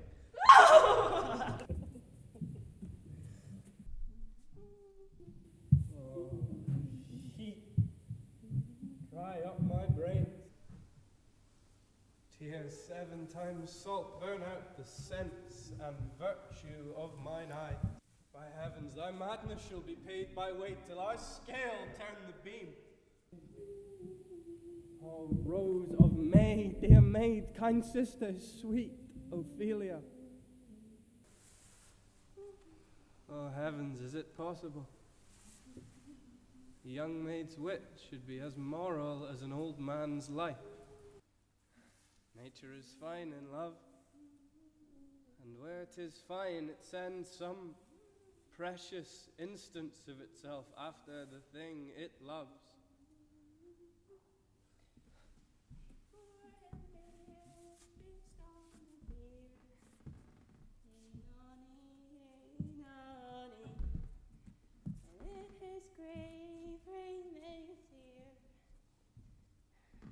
Farewell, you, my dove.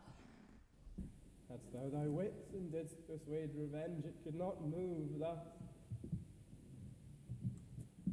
You must sing a downer. And you must call him a downer. Oh, how the wheel becomes it! It was the false steward that stole his master's daughter. Nothing's more than matter.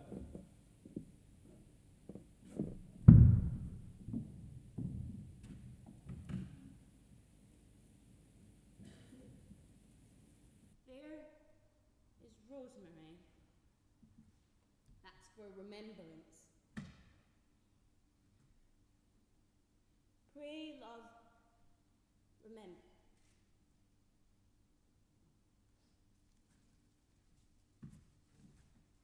And there's pansies.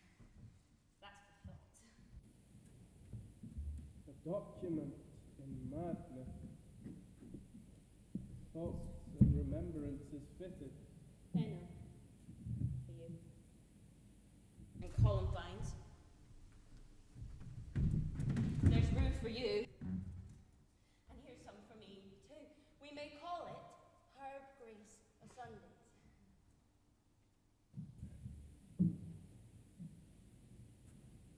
There's a daisy. I would give you all some violets. But they withered. Oh, when my father died.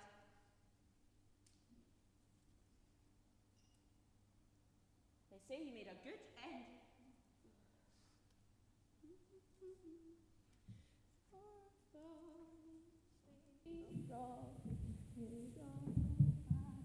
Thought and affliction, passion, hell itself, she turns to favor and to prettiness. And will he not come again? Will he not come again? No! No. He's dead.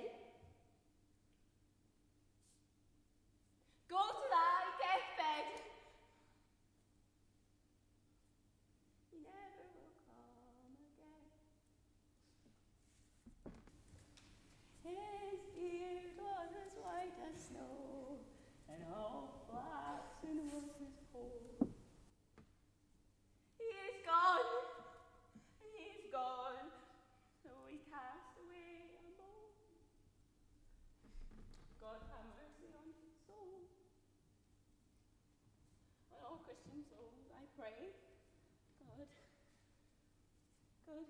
be with you. Ophelia! Ophelia! Do you see this? Oh, God. Laertes, I must commune with your grief, or you deny me right. Be you content to lend your patience to us. We will jointly labour to give it due content. I pray you go with me.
My acquaintance seal, and you must put me in your heart for friend. Sith you have heard, and with a knowing ear, that she which hath your noble father slain pursued my life. Well, Pierce, tell me why you proceeded not against these feats, so crimeful and so capital in nature, as by your safety, wisdom, all things else you mainly were stirred up. Oh, for two special reasons, which may to you perhaps seem much unsinewed, but yet to me they are strong. The queen her mother lives almost by her looks, be it my virtue or plague, she's so conjunctive to my life and soul that I could not but buy her. The other motive why to a public count I might not go is the great love the general gender bear her, who, dipping all her faults in their affections, would, like the springs that turneth wood to stone, convert her gyves to graces, so that my arrows, too slightly timbered for so loud a wind, would have reverted to my bow again, and not where I'd aimed it. And so have I a noble father lost, a sister driven into desperate terms, whose worth, if praises may go back again, stood challenger on mount of all the age for her perfections. But my revenge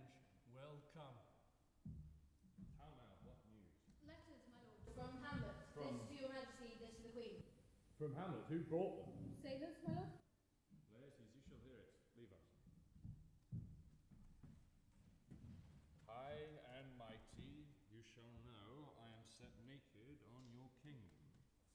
Tomorrow shall I beg leave to see your kingly eyes, when I shall, first asking your pardon thereunto, recount the occasion of my sudden and more strange return.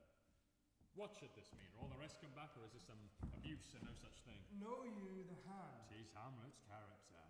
Naked. In a postscript here she says alone. Can you advise me? I'm lost in it, my lord. Let her come. It warms the very sickness in my heart that I shall live, and tell her to her teeth, thus didst thou. If it be so, Laertes, as how should it be so, or how otherwise? Will you be ruled by me? Aye, my lord. So you will not o'errule me to a peace. To thine own peace. But if Hamlet be now returned, as checking at her voyage, and means no longer to undertake it, we will work her to an exploit. Now write in my device, under the which she shall not choose but fall. And of her death, no wind of blade shall breathe, but even her mother shall uncharge the practice and call it accident. My lord, I would be ruled the rather if you could devise it so that I might be the organ. All's right. You have been talked of in your travel much, and that's for equality in Hamlet's hearing, wherein they say you shine. So your summer parts did not pluck such envy from her as did that one, and that in my regard of the unworthiest siege. What part is that, my lord? The art and exercise in your defence, and for your rapier most especially. Sir, this report of hers did Hamlet so envenom with her envy that she could do nothing but wish and beg your sudden coming over to play with her. Now out is... What out of this, my lord? Laertes, was your father dear to you? Or you like the painting of a sorrow, a face without a heart? Why ask you this? Not that I don't think you loved your father. But to the quick and ill Sir Hamlet's come back. What would you do to show yourself your father's son in deed more than in words? To cut her throat i' the church. No place indeed should murder sanctuarize. Revenge should have no bounds. But good Laertes, will you do? Laertes, keep close within your chamber. Hamlet return shall know you have come home, and will wager on your heads. She, being remiss, most generous and free from all contriving, will not peruse the foils, so that with ease, or with a little shuffling, you may choose a sword unbaited and requite her for your father. I will do it. For that purpose I'll anoint my sword. I bought an unction of a mountebank, so mortal that but dip a knife in it, where it draws blood, no cataplasm so rare, collected from all simples that have virtue under the moon, can save the thing from death that is but scratched withal. I'll touch my point with this contagion, that if I gall her slightly, it may be death. Let's further think on this. Let's weigh what convenience both of time and means may fit us to our purpose. If this should fail, and our drift should look through a bad performance, 'twere better not to say it. Therefore, this project should have a back or second that might hold should this blast in proof. Soft, let me see. When in your cunnings you are hot and dry, as make your bouts more violent to that end, I'll prepare her a chalice, whereon but sipping, if she by chance escaped your venom struck, our purpose may hold there. How now, sweet queen? One woe doth tread upon another's heel. So fast they follow.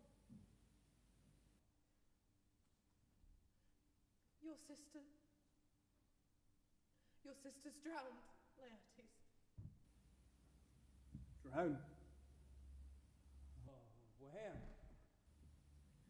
There is a willow, aslant a brook, that shows his hoar leaves in the glassy stream. There, with fantastic garlands did she come, of crowflowers, nettles, daisies,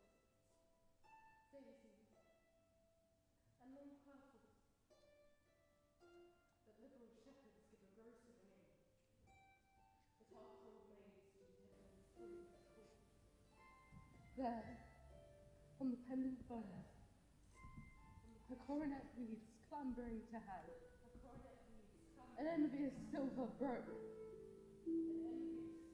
when down herself and her weedy trophies fell into the weeping brook. Her clothes spread wide and mermaid-like. A while they bore her up. In such time she chanted snatches of old tunes, as one incapable of her own distress, or like a creature, native and endued unto that element. So long it could not be, till that her garments, heavy with their drink, pulled the poor wretch from melodious lay. Pulled the poor wretch from melodious lay to muddy death. Alas, then, she is drowned.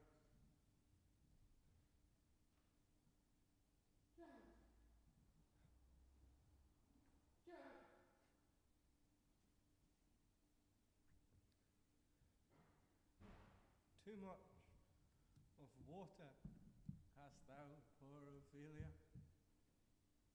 and therefore I forbid my tears. And yet, it is our trip. Nature her custom holds. Let shame say what it will, when these are gone, the woman will be out. Adieu, my lord. I have a speech of fire that fain would blaze, but that this folly doubts it. Gertrude, let us follow. How much I had to do to calm his rage. Now I fear this will give it start again.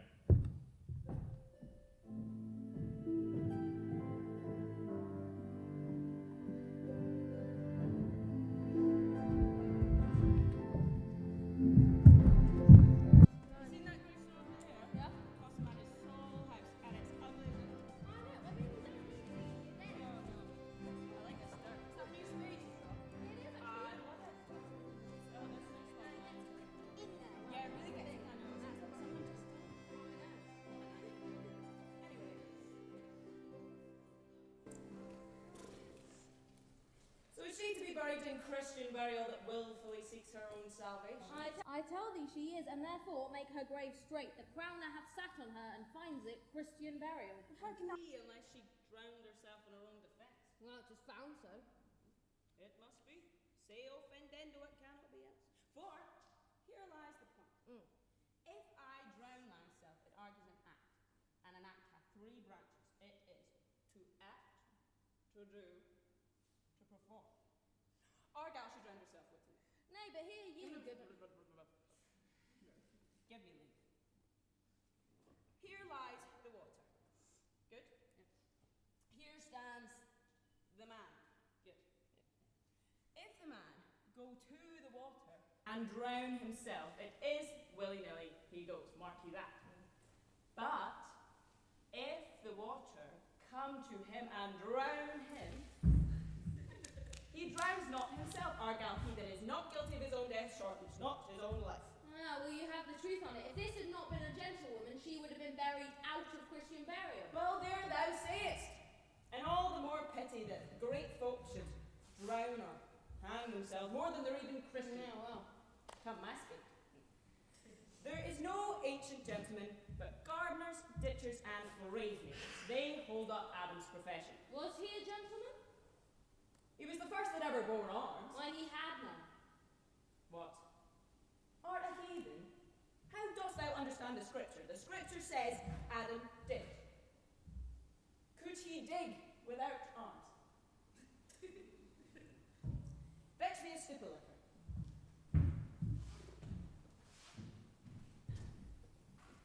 In youth when I did love, thought it was very sweet to contract the time for my behold, methought there was nothing new. Has this fellow no feeling in his business that he sings at grave making? Age, with his stealing steps, hath clawed me in his clutch, and hath shook me into the land as if I'd never been such as it cried for being such. That skull had a tongue in it, and could sing once. And how the knave jowls it to the ground as if it were Cain's jawbone that did the first murder. A pickaxe and a spade, and a shrouding sheet, a pick of clay for to be made for such a guest as me. Oh. But there's another. Whose grave is this, Sirrah? Mine, sir. Why, I think it be thine indeed, for thou liest in it. You lie out on't, therefore it is not yours. For my part, I lie not in't yet. It is mine. Thou dost lie in't. To be in it and say it is thine. 'Tis for the dead, not for the quick, therefore thou liest. 'Tis a quick lie. We'll away again from me to you. What man is to be buried in it? For no man, sir. What woman, then? For none neither. Well, who is to be buried in it? One that was a woman, but rest her soul, she's dead. How absolute the knave is. How long hast thou been a grave maker? All the days of the year. I came to it that same day our last King Hamlet overcame Fortinbras. How long is that since? You know what you tell? Every fool can tell that. It was that very same day that our young Hamlet was born. She that's mad and sent to England. Aye, marry. Why was she sent to England? Why? She was mad. 'Twill not be seen in her there. Why? Well, she'll probably recover her wits there, but if not, it's no issue because the men are as mad as she. Whose is it? This same skull, sir, was Yorick's skull, the king's jester. This? Ian, that. Let me see.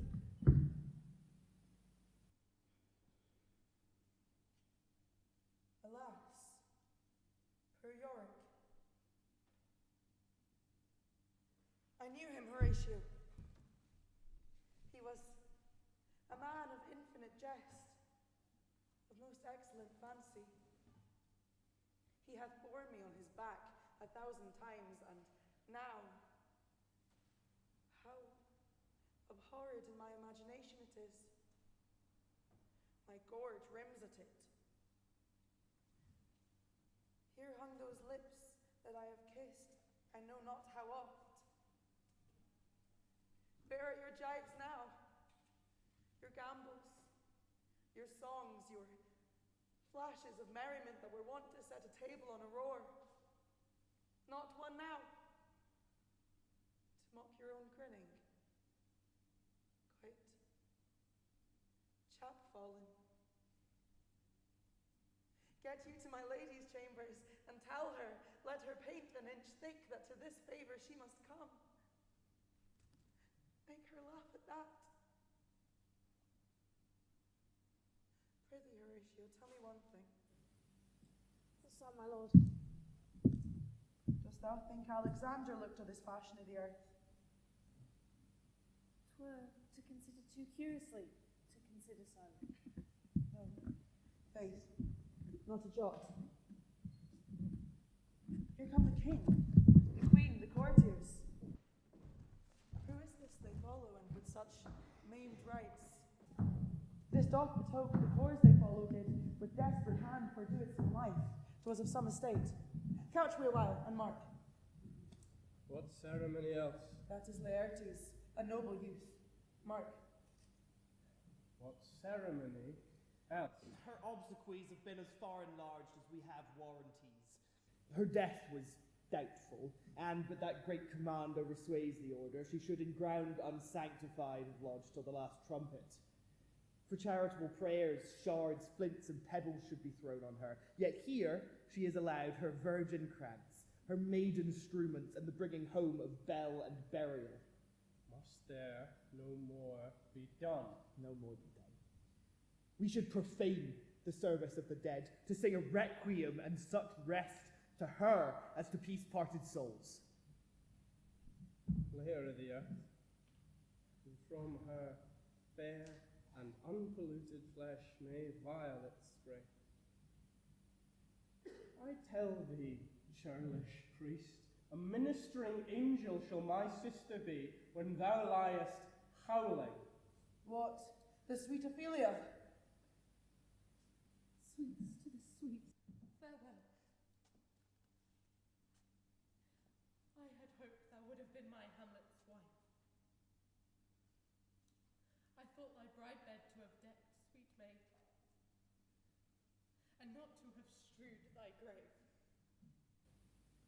Oh, treble one, full 10 times treble on that cursed head whose wicked deed thy most ingenious sense has deprived thee of.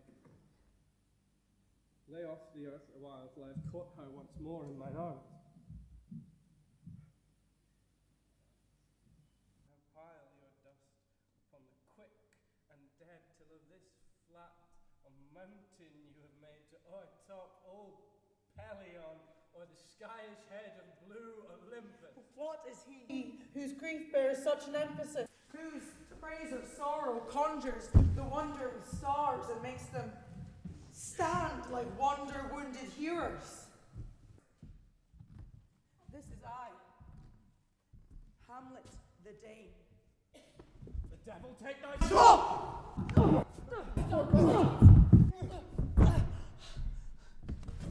Oh, I prithee take thy fingers from my throat! For, though I am not splendid and rash, I have that within me violent, which let thy wiseness fear.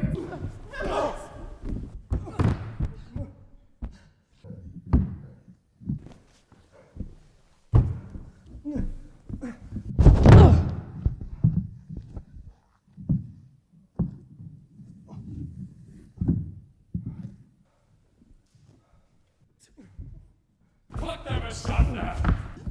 Lay off thy hands! Why, I will fight with him on this theme until my eyelids no longer wag. I loved Ophelia. She is mad! 40,000 brothers, with all their quantities of love, could not make up my sum. What wilt thou do for her? Show me, swoons! What wilt thou do? Would weep? Would fight? Would fast? Would tear thyself? Drink up easel? Eat a crocodile? I'll do it. Dost thou come here to whine? To outface me with leaping in her grave? Be buried quick with her, and so will I. And if thou prate of mountains, let them throw millions of acres on us. Nay, and thou, mouth, I'll rant as well as thou. Oh, this is mere madness. And thus a while the fit will work on her. Anon as patient as the female dove, when that her golden couplets are disclosed, her silence will sit, drooping. Hear you, sir. What is the reason you use me thus? I loved you ever, but 'tis no matter. Let Hercules himself do as he may. The cat will mew, and the dog will have his day. Follow her, good Horatio.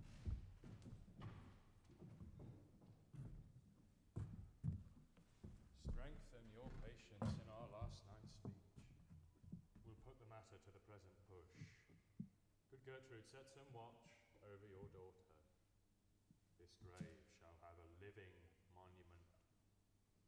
An hour of quiet soon shall we see. Till then, in patience our proceeding be.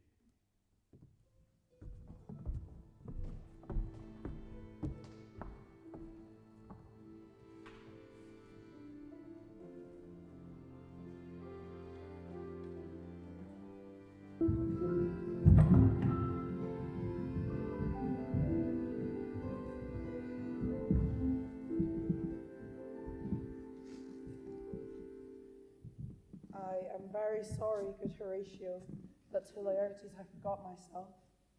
For by the image of my cause I can see the portraiture of his. I'll court his favours. But sure, the bravery of his grief did send me into a towering passion.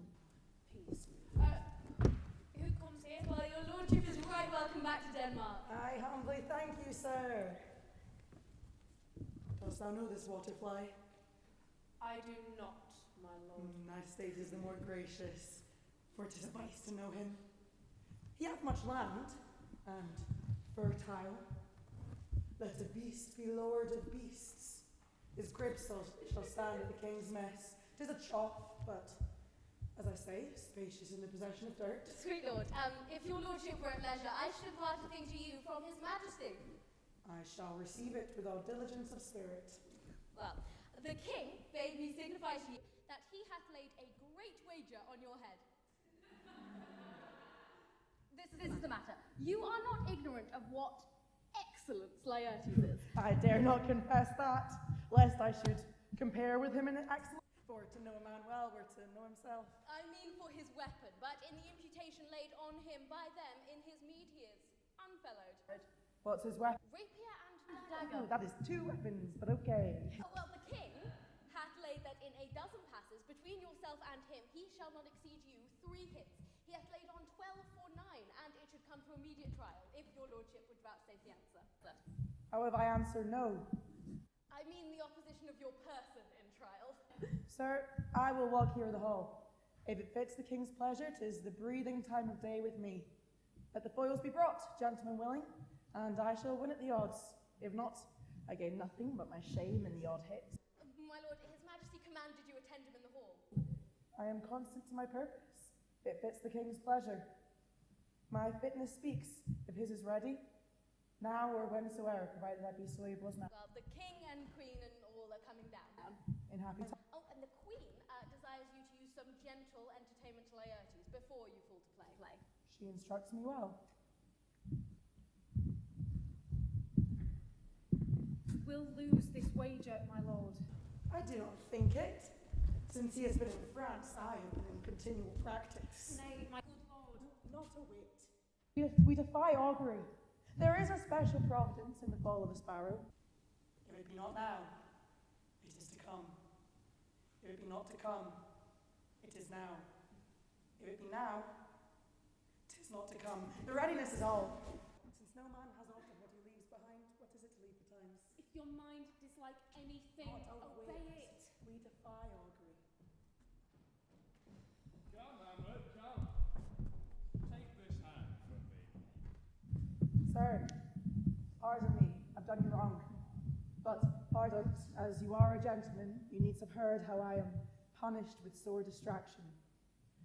What I have done, which might your honour, nature, and exception roughly awaken, I here proclaim, was madness.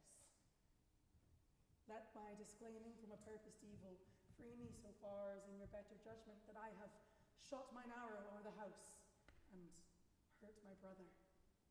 I am satisfied in nature, whose motive in this case should stir me most to my revenge. But in my terms of honour I stand aloof, and will no reconcilement till by some elder masters of known honour I have a voice and precedent of peace to keep my name ungored. But till that time I do receive your honoured love like love, and will not wrong it. I embrace it freely, and will this brother's wager frankly play. Come, bring us the foils. Come, one for me. I'll be your foil, Laertes. In mine ignorance, your skill shall, like a star in the darkest night, stick fiery off indeed. You mock me, sir? No, by this hand. Give them the foils, young Osric. Hamlet, I trust you know the wager. Very well, my lord. Your grace has laid the odds on the weaker side. I do not fear it. But I have seen you both, and since he is bettered, we have therefore odds. Come, sir. Come, my lord. Set me the stoops of wine upon that table. if Hamlet should win the first or second strike, or quit in answer to the third exchange, let all the battlements their ordnance fire. The king shall drink Hamlet's better breath. Come, begin, and you, the judges, bear a wary eye. One. No. Judgment. A hit, a palpable hit. Come, Hamlet, sit with me, drink with me. This pearl is thine. Give her the cup. I'll play this boat first. Set it by a while. Come, again. Another hit. What say ye? A touch, I do confess. Dare say our daughter will win. Well, she scants her breath. Here, Hamlet, take my napkin. Oh, the queen crowns is thy fortune, Hamlet. Good, madam. Gertrude, do not drink.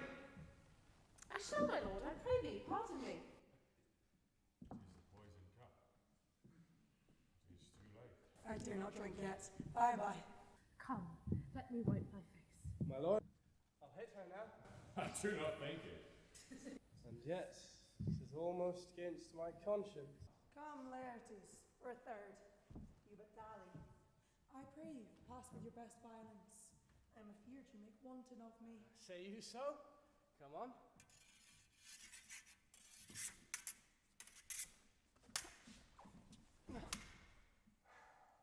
Nothing, neither way. How about you now?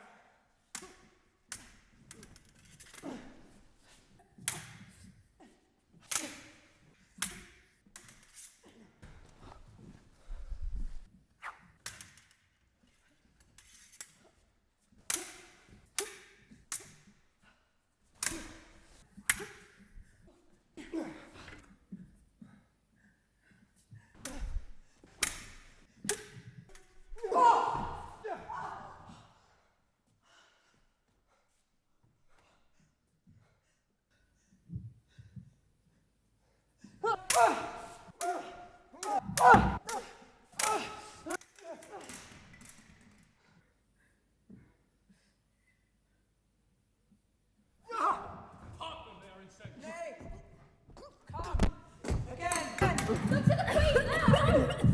Look, they bleed on both sides. How now, my lord? Look, they bleed on both sides. How now, my lord? Come and slay us!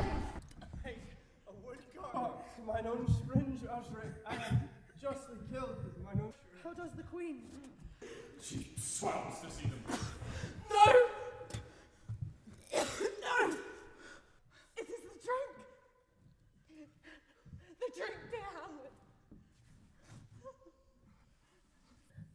I am poisoned. Villainy. Villainy. Let the doors be locked! Treachery! Seek it out! It is here, Hamlet. Hamlet, thou art slain. No medicine in the world can do thee good. In thee there is not half an hour of life. The treacherous instrument is in thy hand, unbaited and envenomed. It has penned itself on me. Lo, here I lie, never to rise again. Thy mother's poison. I can no more. The king is to blame. The point, envenom too. Then, venom to thy work. Oh, friends, defend me, I am unhurt. Lecherous, kindless, murderous dames, drink off this potion. As I you can hear, follow my mother. It is justly so. Christ, poison tempered by himself. Exchange forgiveness with me, no son. That mine and my father's death come not upon me, and mine on me. Heaven make me free of it. I am bad, Horatio. Oh, Horatio. Want a winded name. Want a winded name. If I ever did, hold me in thy heart. Absent from felicity a while, and in this harsh world draw thy breath in pain. To tell my story.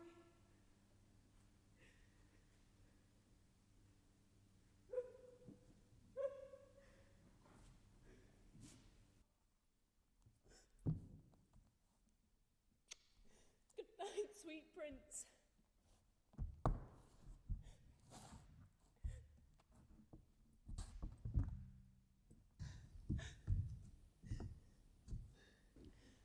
May 1,000 angels